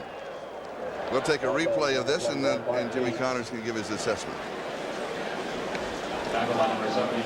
I'm new at this, but Marino handing off to Higgs here, but I like the second effort. He's got good, strong legs, and he just keeps his head down and keeps going. He's done a good job for Miami. He really has, hasn't he? Indeed so. You're a Miami fan. Well, I lived in Miami for about 6 years, and my boy Brett, who is 12, is a Miami fan, so we come down to watch the game and enjoy it. All right. Charlie, one of the things that it's impressive about Jimmy is one of the, everybody talks about George Foreman and Kareem and all these older people that are coming back. Jimmy never left. Well, that's awful nice of you to say that. No, I really am, because we get caught up in that now. They're talking about Kareem at age 44 and Foreman at age 42. Jim Palmer, of course, last spring made the big comeback. But how old are you? I'm 39. That's young. That is, yeah. That's young. What is this old? Well, to you. That's true. To me, it's ancient. No. I'm just kidding. It isn't either. It isn't ancient. I didn't mean that. Yes, you did. No, yes, you did. I didn't mean you that meant at all. No. A lot of thrills you gave us in the French Open with Michael Chang. That was really outstanding. And here is Higgs, right side. Bayless hits him, bounces off, and still manages to pick up about 6 yards on the play as he goes to the 41-yard line. It'll be second down and 4. You know what, Jimmy? This is the advantage of being 5'7".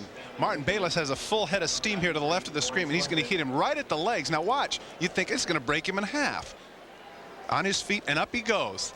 He didn't get tackled at all. Great second effort by Mark Higgs. A couple of years ago when both Marks, Clayton and Duper were there, they called them the Marks brothers. He very much wants to be a part of that. He wants to be one of the marks of excellence. We use cliches too. Yeah, that's part of the thing we work on. It's a given. I do like that marks of excellence. Second down and 4. Marino. You'll use it. Of course. Tony Page just tripped up, but he's still going to pick up the first down as Junior Seau got a hand. As we get a chance to see Tony Page's 5th catch, I wanted to ask Jimmy while he was here, what did you think of the $2 million cup? You like that idea? Playing for all that big money? Well, I know you were there. Well, but since I'm still playing, I gotta love it. It's one heck of an event, only because it takes the 4 Grand Slams tournaments and the best performers over the course of the year in just those 4 tournaments, which are the most pressurized tournaments of the year anyway. So it gives them a chance to feel that extra pressure playing for the big money. You don't feel like that demeans the other 4 majors? I don't think it's a reward for performing up to standard in those 4 majors, and to be able to get into the Grand Slam Cup is an honor. Marino drops it over the middle. Tony Page has it. He is down at the 29-yard line. A gain of 6. It'll be 2nd down and 4. And let's check the Hertz 10-minute ticker. These are the late games at halftime. Washington leading the Giants by 14. Denver is still in front of Phoenix. They are in the 3rd, and here we are in the 3rd. It is Miami 10 and San Diego 10. Jimmy, one of the other things I wanted to ask you is that, you know, baseball players now, it seems like there's going to be fewer and fewer because of the money. They're going to have very long careers. Do you think that parallels tennis? Do you think there are going to be people who are going to play till age 39 like yourself? No, I don't think so. It starts so very young now. They're out there playing at 15, 16 years old, and because of the amount of money, they get in and play for maybe an 8 or 10, excuse me, or 12-year career, and they make a lot of money, and they say they've had enough. Do you think that's good for the sport, though? Because I think that the competition level, I mean, the whole idea of sportsmen gets lost because a kid can be financially secure now at age 19 and 20, and that hurts his incentive, doesn't it? I agree 100%. They're financially secure really after the 1st or 2nd year, and then they lose their drive and their intensity and their interest to be the absolute best. What's it like for you now, for all those years of being a jerk that everybody couldn't stand? No, wait a minute. That's fair. That's fair. And now he's the greatest guy on the planet. He's Mr. Wonderful. Everybody likes him. 6'5", 280. You can say that. This is 3rd down and a little over a yard, and Higgs picks up the 1st down. The ball just outside the 22-yard line. Do you want to answer that question? I don't know. Well, I could have been tactful, but let's be honest. No, Todd, Jimmy was called the brat for all those years, you know, going back to the great year that he had in '74 when he dominated the tennis circuit. But there are a lot of people that didn't like him. Now, all of a sudden, in the so-called twilight of his career, he has become a fan favorite. I mean, people literally come to the park to watch Jimmy Connors play tennis. Yes, they do. Of course they do. They always came to the park. Let him I answer can't the believe question. that you would say this to one of the richest men in America. What is it? 1st down. Well, that was next. That was next. I was going to ask for a loan.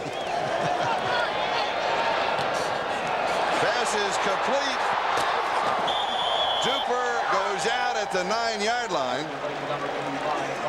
It'll be 1st down and goal to go Miami after picking up 13. You saw the smile on Dan Marino's face. He really feels lucky on that one. Sammy Seal goes for the interception, trying to knock the ball down, and as a result, once Duper makes the catch, he's already on the ground and he can't make the tackle. Cuts upfield, gets the 1st down, and gets out of bounds. He knows he's lucky here. Look at that. Oh, yeah, I got one. Yes, indeed. Snuck that one in there. Okay, now. You're putting pressure on me to answer that? It's got to feel good, doesn't it? 1st down, goal to go, 9-yard line.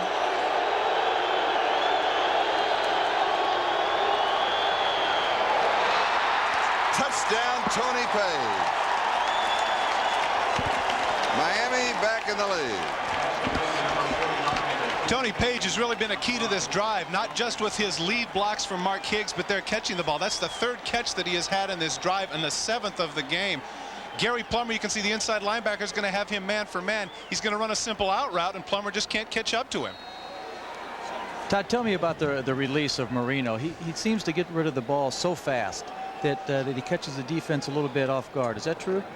Not unlike a Steffi Graf forehand. Well, very quick. Very quick. Very quick. Now, you know what? That's, you know, Jimmy, it's something that you just can't teach. And arguably he has the fastest release, and I think that's another reason why he very rarely gets sacked. That's very observant of you. Extra point is good. Miami leads it 17-10. Hold it. Hold it. White zone is for We didn't design the new Mazda MX-3. While we were away, Tony Page was caught for holding there in the circle on the wing, and so they had to move it back 10 yards, and here's the result of the extra point by Stojanovic. Extra points are no longer automatic. Those of you that have followed the National Football League, and Stojanovic, an 82% field goal kicker, the best in the National Football League history, misses an extra point, which could be crucial later on. And so the score is 16-10. The flag on the first extra point try. Now, Jimmy, you ready to answer Todd's question? All right. You want to? Well, to be honest with you, Todd, when I first got into the game, I loved my reputation. It made me play better tennis. I was young, and frankly, I think I was good enough to go and try to fight my opponents and the crowd at the same time.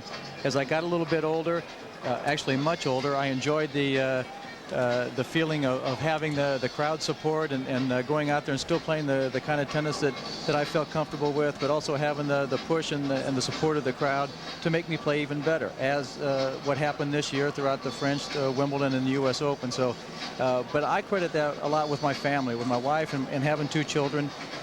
and frankly, you know, just growing up a little bit, which has been okay. That's one of the things about tennis. It can prolong your adolescence, can't it? Well, sports can, to be honest with you. You're right. Sports in general. I mean, I'm out playing games, and like these guys down here, and you kind of lose track of that after a while. Good. Thanks for coming by. Enjoyed seeing you. Thank Great you, to see you, Jimmy. Okay. Pleasure. Nice meeting you. Good luck. One of the all-time greats of tennis. Miami 16 and San Diego 10. And Stojanovic will be kicking off.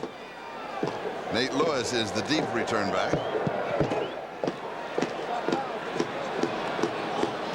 And he fields this one on the 2-yard line out to the 10. And I'm wondering if that was a good decision to field it at the 2-yard line. Well, again, you know, last time they let it go and it bounced straight up in the air. So if he lets it go that time, and it bounces straight up in the air. If history's going to repeat itself. And that last scoring drive, 59 yards in 9 plays, consuming 5 minutes and 42 seconds. And so now with 5:46 left to go in the third, the score is Miami 16 and San Diego 10. We thought the extra point was good. We went away very quickly to commercial. There was a holding call on Tony Page off on the right wing. That cost 10 yards. On the second attempt, Stojanovic was wide to the right, so it is a 16-10 ball game. San Diego trails by 6, and they will start this drive from the 14-yard line. There is Tony Page, who scored the touchdown and cost them, in reality, the extra point. Freeze's pass is incomplete to Nate Lewis, and it will be 2nd down and 10. This is part of the problem with having Anthony Miller hurt. John Freeze does not have his go-to guy. And he's been trying with the likes of Nate Lewis, Yancey Thigpen, and Kittrick Taylor, but really it's just very difficult to fill the void of a 2-time Pro Bowler. So we get a chance to see him again right there. Anthony Miller competed in some NFL fastest man competitions. And has a perennial smile on his face. Nice young man. 2nd and 10.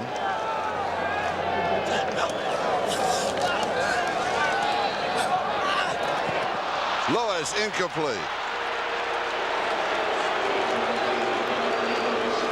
Did you hear down and 10? Did you hear the crowd boo, and justifiably so? This is a short corner route is what this is. Now watch the top right of your screen. Freeze lays it right in there. A little bit long, but oh, you got to catch that ball. Nate Lewis actually doing double duty. He is leading the AFC in kickoff returns with a 26-yard average, and maybe the combination of that and playing wide receiver can be a little bit fatiguing, but that's twice now he's dropped passes that would have given the San Diego Chargers first downs. 3rd down and 10. Chargers from their own 14-yard line. 6 in the secondary for the Dolphins. 4-man rush. Freeze with time. Goes underneath the coverage to Harmon. But Chris Green was shadowing him. And it will be 4th down, and San Diego will be kicking as John Kidd will come in. It's a good play here by Chris Green. You can see Ronnie Harmon just coming out into the flat. He was originally, see, he gets held up there, so he can't run much of a route. And Freeze has no choice but to go to him because everybody else is covered. And Chris Green knows that he has some real estate behind him. Makes the tackle, and it forces San Diego to punt. John Kidd to punt. Scott Miller is the return man.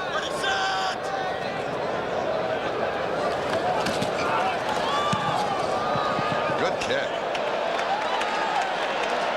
Miller takes it back at the 28-yard line. He's to the 40, to the 50, overruns his blockers and is caught by Martin Bayless. We'll be back in just a moment.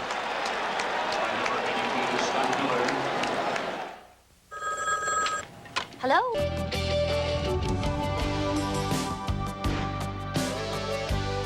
But he gets away with it. Pushes him in the back, and cutting upfield he goes. Bayless does a good job here, biding his time, cuts underneath, and tackles Miller, else he might have gone the distance. There's the guilty party right there. Arguably, he's having an outstanding special teams year, leading the Miami Dolphins in tackles, but sometimes you get away with them. It's like Raymond Chester used to tell me, if you don't get caught, it's not illegal. So Miami starts from the San Diego 39-yard line, leading by 6, 16-10. Reno dumps it over the middle to Higgs. The pass is complete. And he is brought down by Junior Seau as we now check out the Hertz 10-minute ticker, late scores only. Washington still in front of the Giants 24-10. Denver still out in front of Phoenix by a score of 10-3. And here it is Miami 16 and San Diego 10 with the ball now at the 32-yard line. Second down and 3 for Miami. Mark Clayton comes wide to the near side.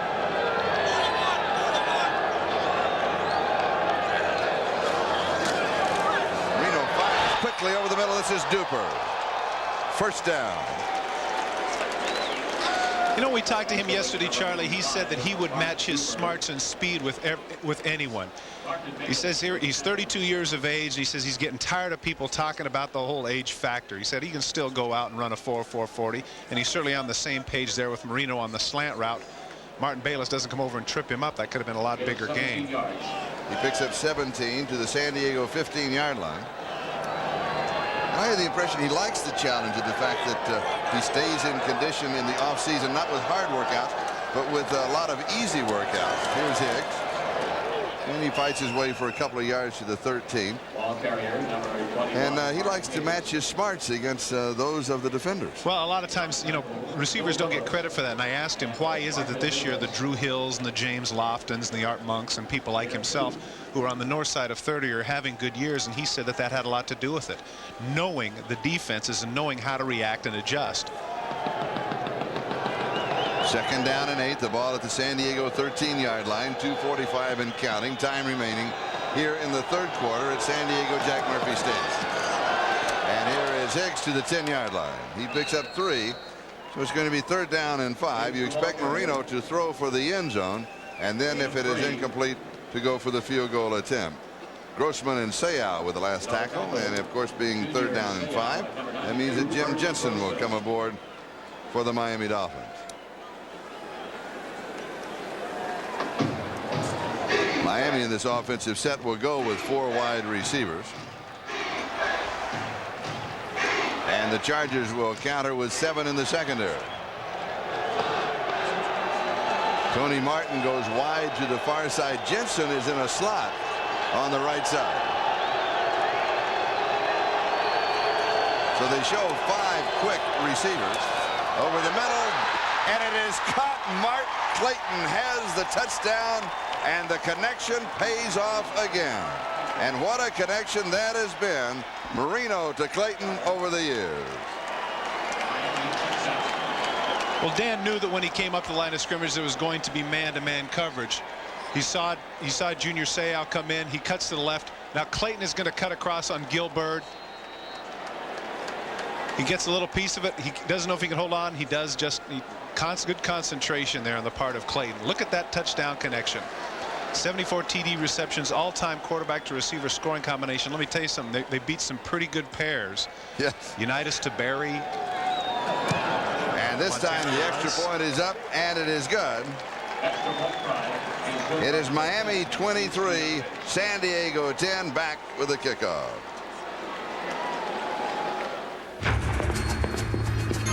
Forget anyone? Catch this. So you take care of the hands. Take care of you. Continuing the Marino Clayton story, all-time touchdown connections that Todd was talking about. That's an impressive list there. And of course, those of you who are a little bit older certainly remember Unitas to Barry. And of course, the Joe Montana to Rice connection might have a few more than that had not Montana had elbow surgery. And of course, Jim Zorn to the great Steve Largent. Donnie Elder and Nate Lewis are the return men. Stoyanovich kicking off. Got it. Thank you. Taken by Elder at the 10. He's to the 15. 25, 30, cuts back. 40-yard line. Good return. Dan Marino has done a lot of great things in his career, but right here he goes to number 4 on the all-time passing list. Joe Montana with that yardage coming into today. Dan Marino has just passed that to become only the 4th player in NFL history to pass for over 35,000 yards. And this is the thing that's exactly the single-digit number right there. Only 9 seasons it has taken him to accumulate that yardage. Amazing. And yesterday, remember when Scott Mitchell was talking to him? And Mitchell says, you know, I'm ready. Dan, as he walked away, turned around and said, wait 6 or 7 years, kid. Yeah, I was kidding Dan. I said, the kid wants your job. He said, that's fine. He'll get it in 5 or 6. Penn and Jefferson are now the wide receivers for San Diego. This is a little swing to Harmon, and Harmon gets back to the line of scrimmage. He may get a yard to the 41-yard line, and that's going to be it. It'll be second down, as David Griggs was there for Miami. Good open field tackle by Griggs. That's certainly one of the toughest guys to catch in Ronnie Harmon. Griggs has been leading the team in sacks this season with 5.5 coming into this game. He also has 70 tackles. As a reminder, the Miami Dolphins in front 23-10. The New York Jets lost to New England today, so a Miami victory would sew up the final wild card spot in the AFC for the Dolphins. Second down and 9. Just across the 40-yard line. Chargers in their own territory. Pass is complete to McEwen. He's made some tough catches today, including a touchdown, and he's got the first down, picking up 13 yards. And he's got reason to be excited and try to get the crowd back into the game. They're only down by 13 points, but he makes a slant out right between 2 people. He catches this ball in his hands. That's tough because any collision when the ball is in your hands like that, you can get stripped. But he does a nice job of bringing it in. He's having a very good game. 4 receptions, 49 yards, and the touchdown. The ball at the Miami 47-yard line.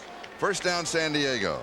Of course, one of the reasons he's playing is because of the injury to Anthony Miller, and apparently Kittrick Taylor has been having some problems as well, so he's getting his fair share of balls today.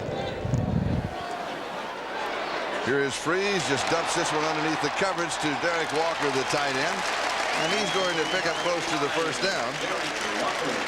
As we'll take the countdown to the end of the third quarter, we'll be right back after these messages from your local station.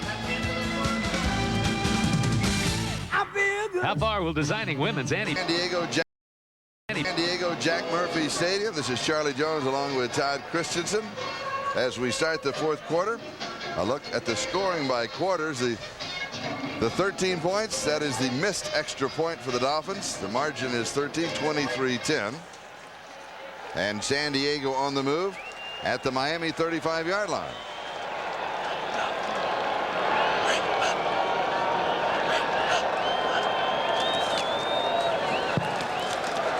Ronnie Harmon, who has made several key plays today, is going to pick up about 5 yards. He's stopped by Jeff Cross. Yeah, it's interesting. Yesterday when we were talking with Dan Henning, he was saying that you asked him the question about Eric Bieniemy getting in the game, their second-round pick, and they said that man right there, Ronnie Harmon, despite Butts and Bernstein playing the bulk of the time, is actually their most effective running back, that he's the guy that's been making most of the things happen. Today, 4 carries, 46 yards, including that big 33-yarder that was crucial to the touchdown drive. And number 32, the rookie from Colorado, Eric Bieniemy, on the sideline. I tell you, that's a tough group to break into. Yeah, it is. They spotted the 31-yard line, so it goes for 4. It's second down and 6. And there is nothing there for Harmon, and I'm surprised that the San Diego Chargers are running at this juncture and not throwing. Well, there's 14 minutes left in the game. They can, they have plenty of time, but I think it's crucial here that they get some points out of this particular drive, because the way Marino is going, it's not as if Miami's going to take the ball back and just sit on it. It'll be third down and 4 at the 29-yard line.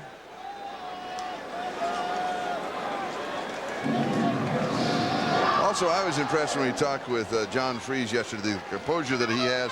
Nothing, of course, would top the composure that Marino has. He is so cool under pressure, but he has been there for so many times, and Freeze is beginning to develop that same aura. Third down and 4. Miami rushing only 3 men. Pass is complete underneath the coverage. Let's see where they spot the ball. It is near the first down marker. McEwen pulls it in. And the officials will take a measurement. So we'll bring the chains out. Official to mark the ball came from the far side. It was difficult to see as to whether or not exactly where McEwen's feet were. The way they have the ball set up there would appear that he's got it. Just barely. Has the first down.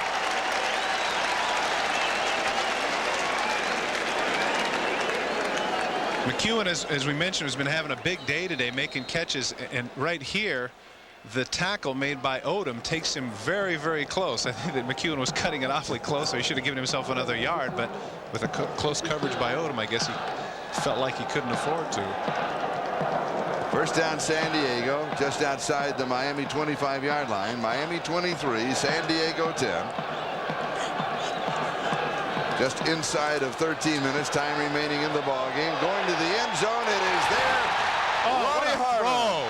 Nice throw by Freeze. That was a nice touch pass by that youngster.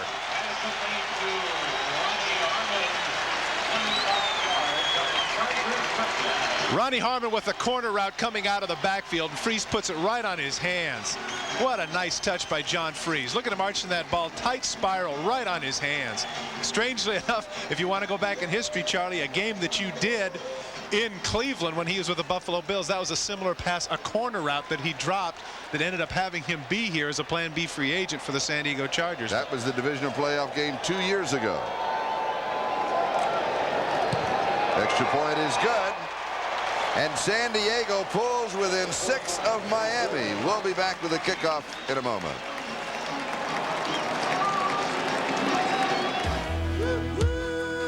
We mentioned this earlier, Todd. This is the new one-piece uniform that some of the Chargers are wearing, and you kind of climb in it from the top of the back. Well, I like that because, you know, players really want it tight to their bodies. That's what they want with this. And, of course, what this also does is it gives you that sleek feeling of speed. Now, I would have played a couple more years if I'd have had one of these, I'm sure. But well, you're going to have this one. Sammy Seal, one of the players that's wearing it, along with Gil Bird, number 22. And believe me, that man runs 4.3, so it's not affecting his speed any. Yeah, maybe. And here's the kick. Me. It is taken at the 7-yard line by Mark Logan, and he returns it to the 19. Thigpen got it. Thigpen got him, and then he fell over Logan. That was cute. Oh, you got to love that youthful exuberance. And on the tackle, number 84, Yancey. Watch number 84. He makes the tackle. He's excited. Then, whoops. Uh-oh. Darn it. Well, okay. Like I said, you gotta appreciate it. His moment in the sun, to use that Warholian expression.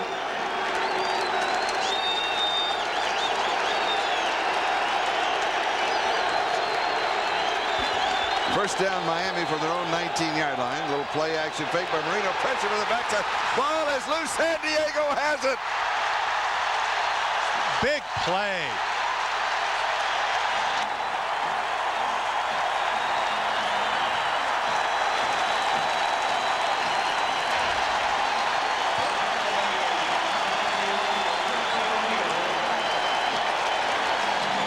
What a difference a play or two makes here. 23-10. It looked like this game was Dull City. He gets past it, an inside rush. Richmond Webb, he assumes he has plenty of time. He takes it right in the middle of the back. Let's watch when he jumps up. Bang! He gets hit again by Jeff Ulenake. Phillips with the recovery. Inside move. Nice arm over there by Leslie O'Neal. Terrific move to get past Richmond Webb, the Pro Bowler, and Phillips makes the recovery. Boy, this hurts Marino. Has no idea it's coming. Bang! Ball pops loose. Now watch when O'Neal jumps up all excited. You don't get a chance to see when he gets knocked down. Very funny. First turnover of the ball game. Chargers at the Miami 13-yard line. Here's Bernstein to the 9. Gain of 4. It'll be second down and 6 at the Miami 9-yard line. And again, a reminder, the margin here is 6 points, 23-17. Went with the counter trey there. I'm surprised, Charlie, at this point that Marion Butts isn't in the game. It seemed to me that he was running quite well in the first half, but I can't recall having seen him in the second half. It's been predominantly Bernstein and Harmon, hasn't it? Yes, it has. Well, predominantly they've been throwing it more than anything else. Yeah, but now you're inside the 10-yard line. You want your bruiser in there, don't you? Well, they've got the tall bruiser, 6'3", 238 pounds, Rod Bernstein. I think they feel they match off pretty equally. Here is Bernstein. 5-yard line. It'll be second down and 2 at the 5. Excuse me, third down and 2 at the 5.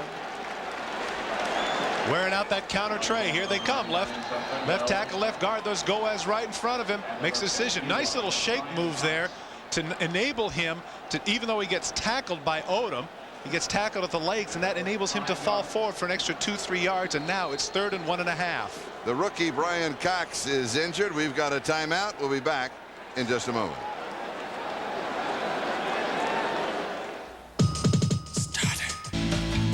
NBC Sports coverage of the National Football League is brought to you by Domino's Pizza. Call You see the smile of Joe Phillips. That defense is very pleased with themselves. Now they have Butts back in the game. Butts and Bernstein both are in the game, and here is Bernstein. Butts the lead blocker.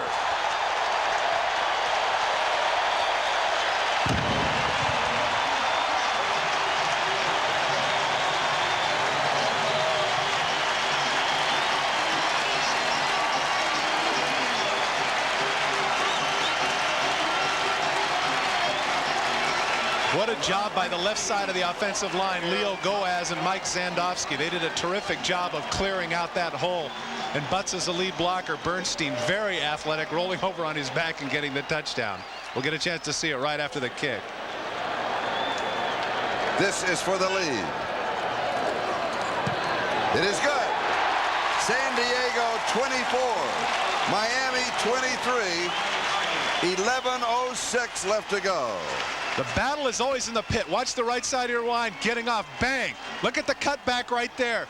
Nice job of avoiding the Dolphins backer, Mike Reichenbach. And the 6'3", 238-pounder shows a lot of athleticism there, keeping his feet driving over the top of J.B. Brown. But this is what set it up right here. Leslie O'Neal. Watch the arm over right there at the top of your screen. Nice move past Richmond Webb, and pow. This is what set up that touchdown. Joe Phillips with the recovery. The Chargers in business. 14 fourth-quarter points in a game that looked for all intents and purposes like a blowout with the Dolphins up 13. Now the Chargers up by 1, and you can see a happy Leslie O'Neal.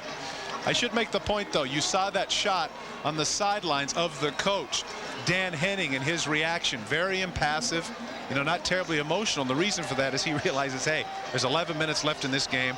A lot of football yet to be played. When we talked to him yesterday, he said, well, I've got to go out and face a legend tomorrow. And he kind of smiled. He says, you know, it's always tough facing a Don Shula team. And McEwen is leading the cheer. 47,731 in attendance, and here's the kickoff. Oh, and everybody is pumped up. Carney sends it 9 yards deep in the end zone. Miami will start from their own 20-yard line.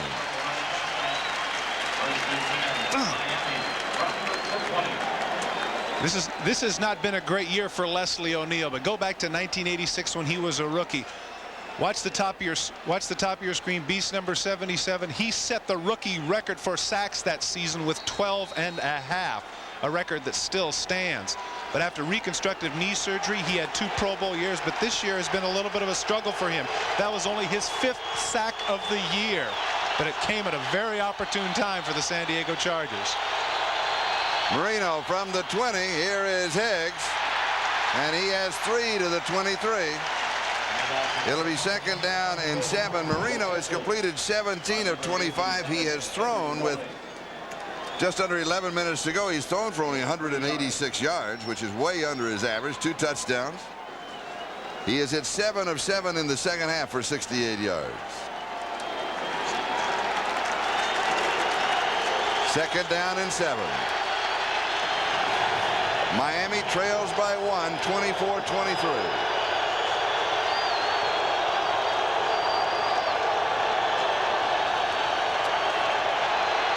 Marino has pressure, steps away. He's throwing this one away. No question about it. They're going to call it on him, too. Oh, goodness. Joe Phillips did the same thing that Tom Olivadotti did. He came over to the official and he said, oh, boy, he got tucked into that. I don't know if we have a shot of that. Marino is livid, and justifiably so. Joe Phillips said to the official, that's intentional grounding, and the official threw the flag. He bought it. You're right. Boy, oh, boy, is he angry. And he has a right to be. You know what, Charlie? All through the year we have discussed this point, and we'll let him make the call. Intentional grounding, number 13, loss of down, 3rd down. Plenty of times when you're inside the 20, you see the guy throw the ball through the goalpost. You know he's throwing the ball away, and you know it's intentional grounding. Of course, we all know that Dan Marino was throwing this ball away. Watch number 75. Yeah, he throws it again. You know, there are 2 or 3 receivers that could be considered in the area. That's a very subjective call, and I think in that situation that the ref should have let it go. But he really did. He got talked into it. Joe Phillips said, how about intentional grounding? And sure enough, he got it. The amber linen came out. 3rd down and 17. The ball at the 13-yard line. The amber linen came out. I'm not going to let that go by. Yeah. Marino steps away. He throws. It is intercepted. Stanley Richard has the interception. San Diego has the ball. They lead by 1. With 9:59 left to go, the Chargers with excellent field position. Charlie, we have been singing the praises of that man, Dan Marino, all day. Certainly a future Hall of Famer, one of the all-time great quarterbacks in football history, but right there, that was a horrendous throw. He's trying very hard to force it. Now he's complaining to the official that it's your fault because you forced me to do this. He's really trying to make something happen. You know it's 3rd and long. He's going to do what they tell him not to do. Throw across your body in the middle of the field. The ball is a pop-up, and Richard is able to make the interception. 1st-round pick out of Texas, Stanley Richard. Look at Marino's reaction. He knows. He wishes he had that one back. He tried too hard to force the issue. Oh, nuts. And for Stanley Richard, that is his 2nd interception of the year. The Chargers on offense at the Miami 43. 9:59 left to go. San Diego up by 1, 24-23. Has this been a major turnaround in the last 5 minutes or what? Really, yeah. And now, as you were saying, now we're talking about it, sure enough, they put butts in the game, and that's an indication that that's what they're going to do right there is pound the ball and pound that front 7 of the Miami Dolphins. And run as much time off of the clock as possible. They want to take it down to give Marino as little time as they possibly can. You know, I was reading an interesting theory. I wish I could remember who it was that made the point, but it was a very lucid one regarding the fact that why is it that offensive linemen don't get as tired as defensive linemen at this time of the game? And the reason is the pass rush. When you have to rush the passer down in and down out, you're going to be much more fatigued than those people who are only running about 4 or 5 yards. So this is a golden opportunity for San Diego to run the ball down the throat of a very fatigued Miami defense. 2nd down and 5. And here is Bucks again. Couple of yards to the 36. It'll be 3rd down and 3 as we move on the 9-minute mark. Let's check the Dr. Pepper 10-minute ticker. Washington now way in front of the Giants, 34-17 in the 4th. Denver and Phoenix is getting closer in the 3rd. Denver leading now by 4.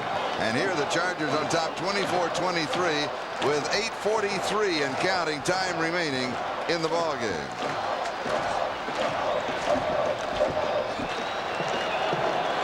I think it's imperative here for San Diego to get this 1st down, because if they don't and they punt it into the end zone and Miami gets it back on the 20, that would be a wasted turnover. Sean Jefferson in motion. Deep, intercepted. Miami has the ball. No, they dropped it. They will rule it incomplete. I thought that he had the interception, and a face mask is going to be called. Well, they're gonna refuse that penalty, but the very thing that I was talking about, that's what's going to happen. It's a wasted turnover now, because I think this is a little bit too far out of the range for John Carney, and I wonder here if Dan Henning isn't considering this to be 4-down territory. And this is something that Shula's got to consider too, because if indeed Dan Henning is thinking 4-down territory, then he's probably going to take this penalty. This is a tough decision to make. I think they'll take the penalty. That's what he did. You're right. Personal foul, pulling down by the face mask, number 67 of the offense, 15 yards, 3rd down. That's Leo Goaz.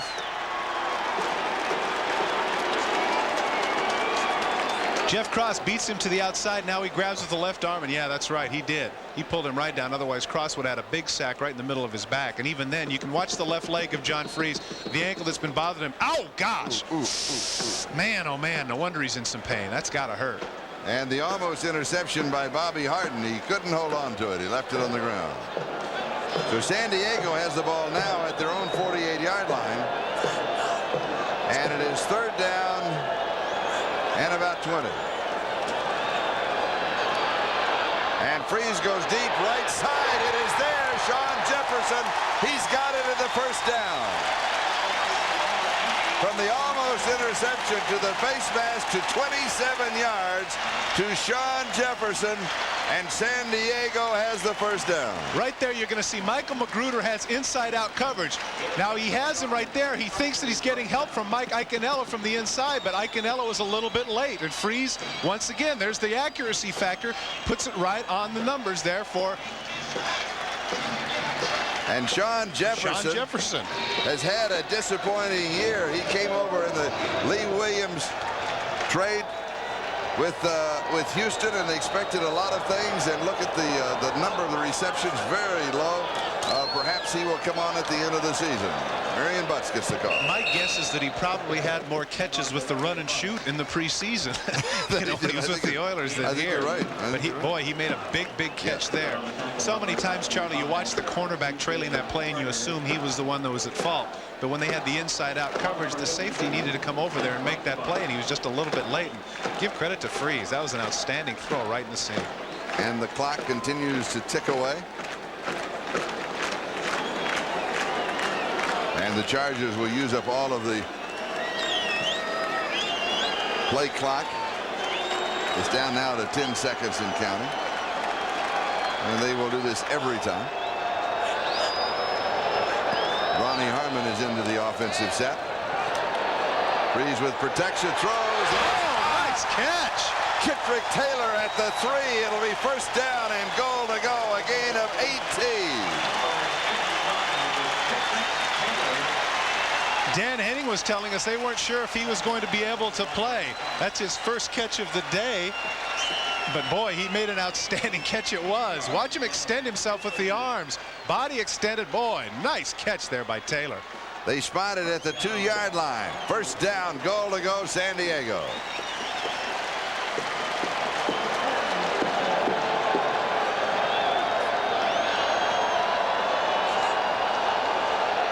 Butts and Bernstein are the running backs.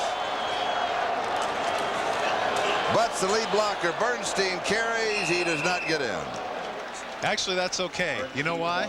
Takes time off the clock. Exactly right. If you're a San Diego fan, you can't be too concerned because you're saying now there's another 40 seconds that drifts off that you get to take away from Dan Marino. Obviously, this man is looking for a goal line stand here to force a field goal. Because you got to figure if the Chargers can get in at this point and the extra point can be made, and I say that only because they've hardly been automatic the last couple of weeks around the National Football League, then an 8-point lead could be insurmountable with only 5 minutes remaining. Quick situation for Miami. If they come from behind and win, they have the last wild card spot. If they lose, they can still get that wild card spot, defeating the Jets at home next week. Bernstein does not get in. It will be third down and goal to go.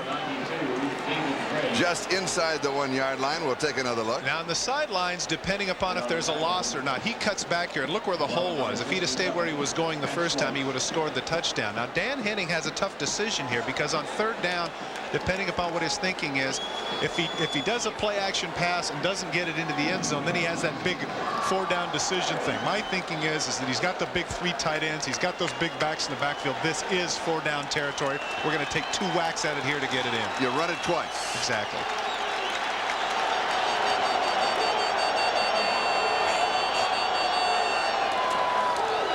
Bernstein, he's got it.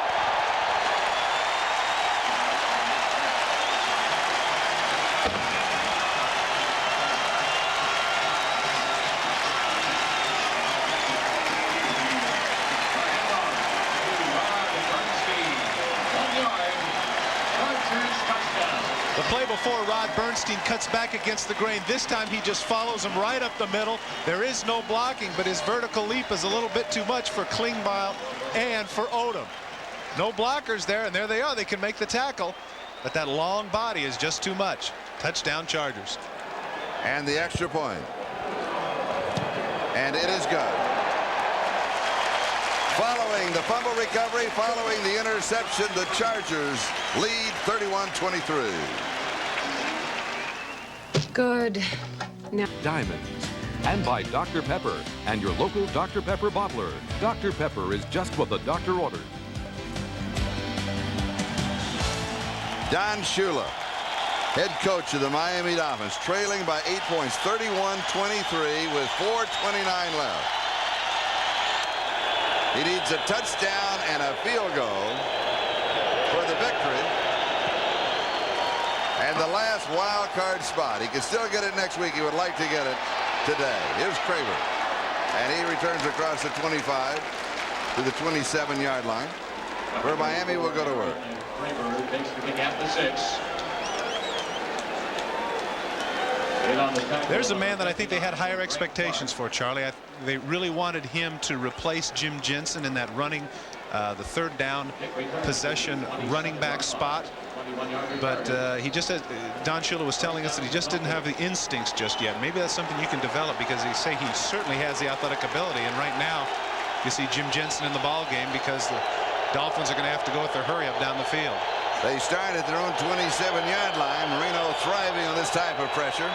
4:20 to go. Throws far side. Pass is caught. It is Duper who's got it, and he is out of bounds. That stops the clock with 4:13 remaining. That's a lot of time. Both ball clubs with 3 timeouts remaining. Sam Seal had the defensive coverage for San Diego.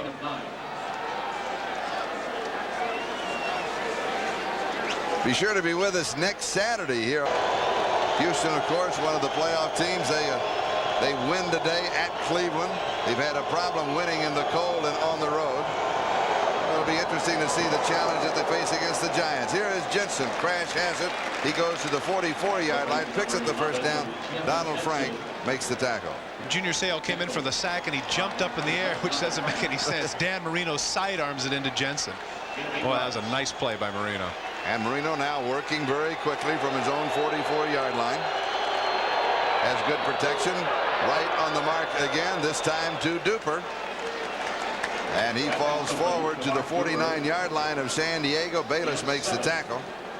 And Marino in this situation is just almost relentless. 2nd down and 3. He is like the master surgeon slicing up the defense. Flag is down. Free play for Marino. Chargers are offsides. This is incomplete. He throws behind Scott Miller. Leslie O'Neal was a little bit anxious trying to get an edge on Richmond Webb. Defensive right end is offsides. 5 yards. First down. That carries the ball to first down territory. Take a look at the bottom of the screen. Leslie O'Neal right there, number 91. Almost got back. Yeah, he almost did, but didn't. Closeness only counts. You know. I know. Okay. Yeah. Horseshoes and drive-in movies. And hand grenades. Oh, hand grenades. Oh, that's right. Okay. First down. This is getting more and more popular, isn't it? The visor. Yes. Saw Ernest Givens, of course, wearing one because of the broken nose. I've been thinking about wearing one up here. Yeah.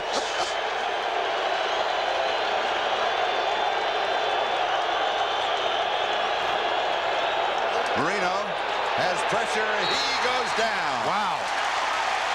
He is sacked by Mitchell Benson. And that is Benson's first sack of the year. That was a strong right arm by Mitchell Benson. He actually went past him, and then he just pulls him down with the right arm, showing a lot of upper body strength. We've got a timeout. We'll be back in just a moment.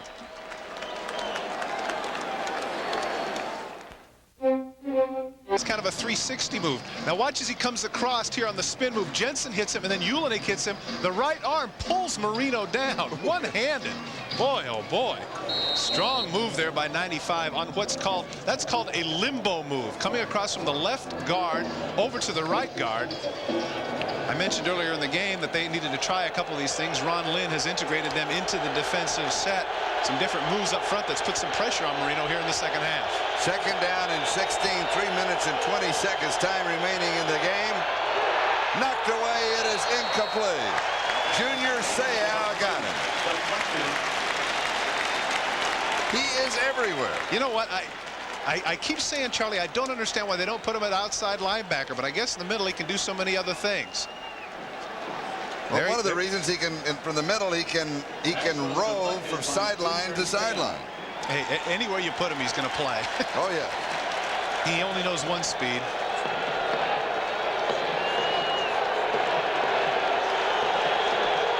Third down and 16.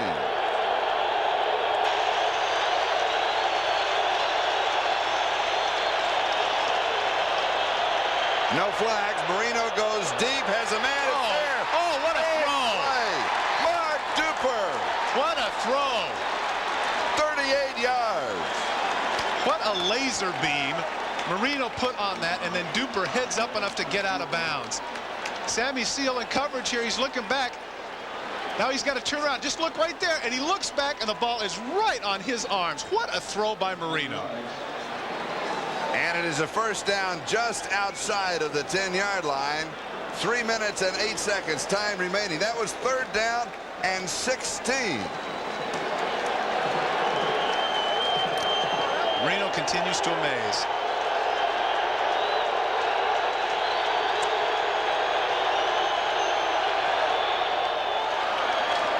Pass is complete at the 8-yard line again to Duper.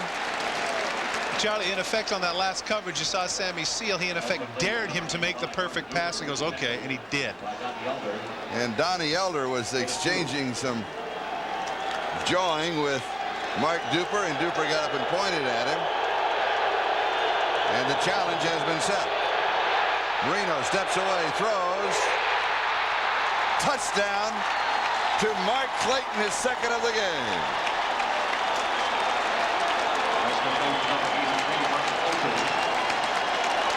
2 minutes and 37 seconds left in the game. That can be an eternity.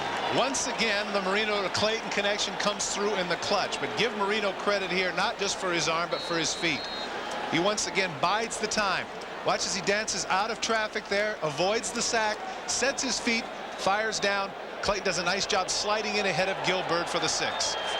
That makes it 31-29 now to pull within 1. Here is the extra point attempt. And it is good. San Diego leads 31-30, 73 yards on the drive, 8 plays. It took 1:43. You know, there are some quarterbacks that elevate their game. I'm reminded of Jim Kelly last week against the Buffalo Bills. Now here's Dan Marino once again doing the things, avoiding the sack there by Grossman, concentrating, sets that back foot, fires right on the mark to Clayton for the touchdown. All right, let's check the Dr. Pepper 10-minute ticker and all of the scores. Houston winning. These are the early games. Dallas winning. 31 and Miami 30 with 2:37 left to go in the ball game. Now, Charlie, this is a crucial spot here because I honestly don't think they have all their hands people out here, does San Diego. But the onus is going to fall on the shoulders of that man right there to be able to get enough first downs. I don't believe that Miami is going to kick onside. I think they'll go deep. Well, it's interesting because look at some of the people they have out here. They have some hands people of their own. They got Logan. They got Farrell Edmonds. And you go back to that holding call against Tony Page on the extra point attempt that was good for Miami. And then after a 10-yard penalty, it was then missed, and that is the difference of 1 point. Now, see, San Diego is setting up here, if we can come back a little bit, is setting up here for an onside kick. With 9 men up front. But now what he can do is he can pooch it up in the air right there to the side, and that's exactly what he did. And a fair catch is called for and taken by Eric Bieniemy at the 20-yard line. He got it a little deeper than he wanted to. He wanted to drop it about the 30-yard line. But now all the pressure is on that man right there. They've got to get those first downs here because of the 20-yard line. Their field position is not as good as it could be because they didn't bother to set up their return. So now John Freeze has to generate in a very crucial game, not for him, but for the Miami Dolphins. Get his charges to such a situation where they can bleed 2:32 off the clock and not let the ball fall into the hands of Dan Marino and the Miami offense. San Diego 31, Miami 30. Again, if Miami can pull this one out, they will clinch the last wild card spot in the AFC for the playoffs. Should they fail, they can still get that spot by defeating the Jets at home next weekend. And here is Bernstein. And Bernstein has 5. Bernstein has 10. He'll have the first down. Let's see. He may not quite have it. Maybe it's going to be a half a step short. Well, that's just what the Dolphins did not want there. They wanted 3 downs and punt. But watch to the top of your screen. Watch the blocking on top. particularly there by number 87. Griggs will scream at the official that he was being held, but that was a good block there by number 87 of the Chargers, Dwayne Young. And now the Dolphins are in trouble. We'll be back. This Christmas, Tandy computer. The timeout. Well, what happens there is that I think Tom Olivadotti got with his defensive captain, in this case either Odom or possibly Griggs, and said after the first play is over, call the timeout, assuming that they're going to stuff him for like a 2 or 3 yard gain. But in this case, they nearly got a first down. You're right, they wasted the timeout in that situation. They should have let it run down to the 2-minute warning. But on the other side, Miami saves themselves an extra 14 seconds with that timeout. They buy one more defensive play. And Bernstein will pick up the first down here, and that will take us to the 2-minute warning. And so San Diego with 2 minutes left to go. No, the official, are they going to take another one here? I believe it's an official timeout to measure. I think the ball's past the 30-yard line. They don't have to measure, do they? Well, remember, it wasn't right on the 20-yard line. The enemy caught it just between the 20 and the 21. Crowd's booing here a little bit. I don't know. I think they have it by measurement. I think they have it by a foot. They don't like that spot. Oh, come on. You got to be able to know that that's a first down. Well, they want to make sure. Isn't it fun to help the officials? Now we'll count it down to the 2-minute. That's why we get paid the big money. 2 minutes left in the ballgame. San Diego 31, Miami 30. Back in a moment. Alcoa presents 2 minutes left to go here in San Diego, Jack Murphy Stadium. Chargers with the ball and a 1-point lead over the Dolphins. San Diego's record on the year is 3-11. Miami's record is 8-6. They made their move in the second half of the season. They opened up with a 3-5 record, then turned it around in the second half. Driving towards the playoffs, here's Bernstein around the corner. He does not want to go out of bounds, and he does not. The clock keeps moving. Okay. That was close. Look at him. He's smiling. Boy, I got away with one there. He said, that smile is all he said, I would have been the biggest goat in the world if I would have got tackled out of bounds. Look at how he slows down right there. He wants to get down. Yeah. Good call by the official. That's right. The ball went down in bounds. And so Miami takes a timeout. They now stop the clock with 1:49 left. So we can take another look at the playoff picture. We've talked about the situation with Miami. In the wild card race, Denver, Raiders, and Kansas City. Now they have a playoff spot, and of course one of them will have the title in the West. Miami and the Jets are battling for the other one. Miami, again, if they come from behind, they can do it here. If not, they can do it next Sunday against the Jets. And the playoff picture in the NFC.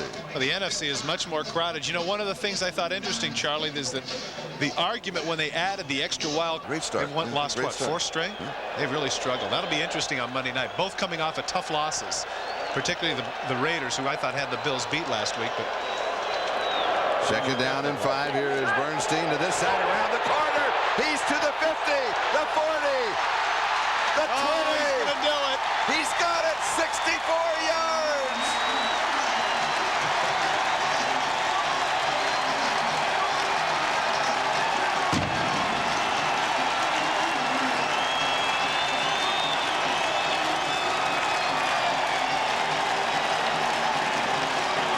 Still impassive, that man, Dan Henning. Ron Bernstein. There's a linebacker chasing him. He would have never lived it down if Cox would have caught him. The Miami Dolphins totally sold out there in the middle. And that enabled him to cut to the outside and get the oh, man, that's great. 3 touchdowns on the day. 2 short. This one is what a block there by Derek Walker. He nails J.B. Brown and enables him to get to the outside. Rod Bernstein with his 3rd touchdown of the game. And you know what, Charlie? A team like this, you got to give an awful lot of credit to the San Diego Chargers. Coming into this game 2-12. No why are we even bothering? 3-11 rather. Why are we bothering? You know, what's the deal with this game? And they came out and have played a marvelous football game, particularly in the 4th quarter, racking up 28 points. The employee owners of Ava salute the game's MVP, Rod Bernstein, winner of the We Try Harder.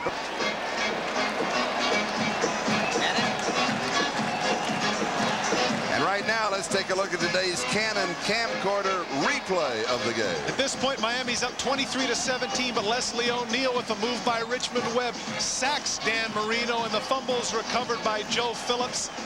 That is the biggest play of the game for the San Diego Chargers. That completely turned the game around in their favor. That is our Canon camcorder replay of the game. With 1:38 left to go, John Carney will kick off. And there is Leslie O'Neal.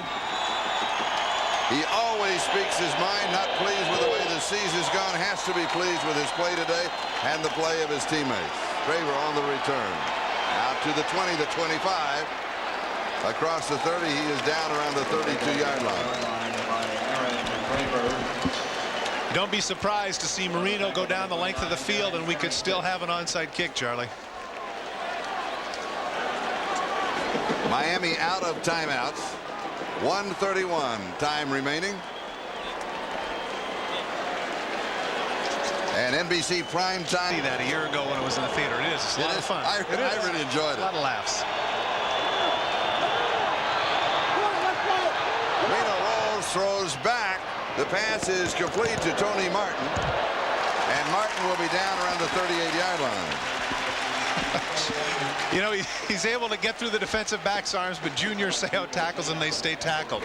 I have got a score in right now with still 8 minutes to go. Phoenix is in front of Denver 19-17. So if Denver loses, Houston has already won.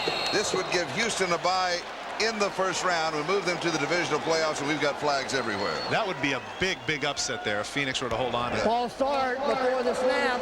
Number 78 offense. 5 yards. It's on Richmond Webb. Well, Leslie O'Neal jumped at him, got him to come back. After that sack of Marino, I'm sure he's got him a little bit bothered now. So mark it back at the 34-yard line.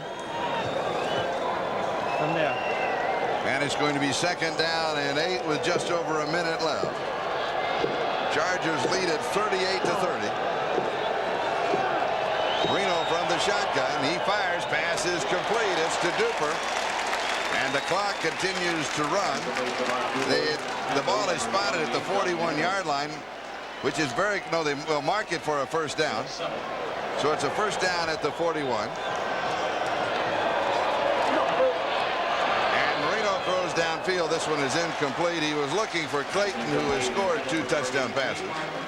40 seconds left. A chance to thank the executive producer of NBC Sports, Terry O'Neill, the coordinating producer of NFL on NBC, John Francis, our producer today, Tommy Roy, and our director, John McDonough, our associate director, Ray Benassi, production associate, Harold Bryant, production manager, Chuck Bond, technical manager, Steve McEwen. And a great crew that we have had covering the ball game today. We hope that wherever you've been watching it across the country as we start the holiday season, that you have enjoyed it. 40 seconds left. A pleasure to share a Sunday afternoon in Southern California with you. 2nd down and 10. Marino drops this one to Jensen. Jensen's got the first down. And he is brought down around the 47-yard line by Sammy Seal. And Marino will have to hurry up and just spike the ball to stop the clock. He wants to get everybody set. And that's what he does. So they have 21 seconds left. And that means there is still time. It will take a minor miracle, but Marino has done it before. That throw to Duper on 3rd and 16 was a minor miracle. Yes, it really was. Oh boy. There have been some truly great plays from I got to tell you, ball club. I don't want to continue to be redundant, but you know, when you think about it, just the logistics of the way the NFL goes. You know, we see right now Phoenix is up on Denver, and today, I mean, what, you know, the San Diego Chargers are a young team. You know, they've got to be a little bit beleaguered by the season. The number of games that they've played and been competitive in and not come out on top, and still today against a very good Miami team, they come out and show what they're made of. You know, and they're very competitive. They're going to end up more than likely winning this game. Miami team that is driving for the playoffs. Here's the Hail Mary. It is incomplete. And of course, what this means with 11 seconds left to go and San Diego leading by 8 is that on NBC next Sunday, the first half of the doubleheader, the Jets against Miami in Miami. The winner of that ball game then now will cinch the final spot in the playoffs. Some of you to see New England, Cincinnati, and most of you to enjoy the second half of the doubleheader, which will be Kansas City against the Raiders. Marino right now 26 of 40. He has thrown for 285 yards, 3 touchdowns, and 1 interception. Now, 1 interception, though, by Stanley Richard turned out to be big interception. That was the second turnover following the fumble recovery. The combination gave the Chargers the momentum and the lead.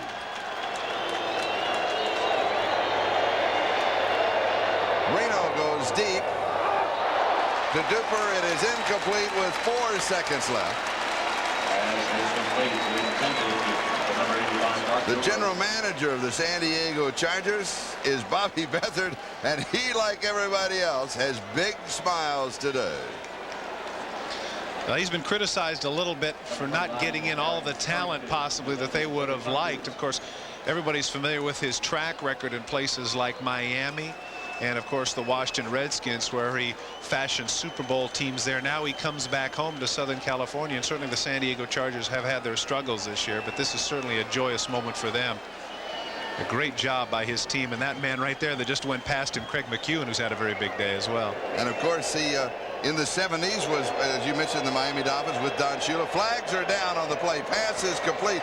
Duper, that's a little hook and lateral to Crash Jensen, but there were markers on the play. Time has run out.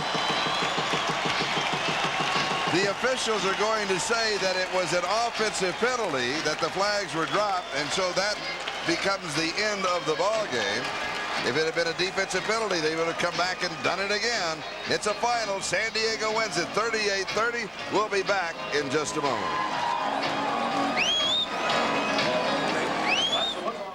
That was then. Once again, the final score, San Diego 38 and Miami 30. NBC tonight, the New at Miami, the winner, they'll move into the playoffs. New England, Cincinnati, the other big game, Kansas City against the Raiders. And for John Freese of the San Diego Chargers, thumbs up.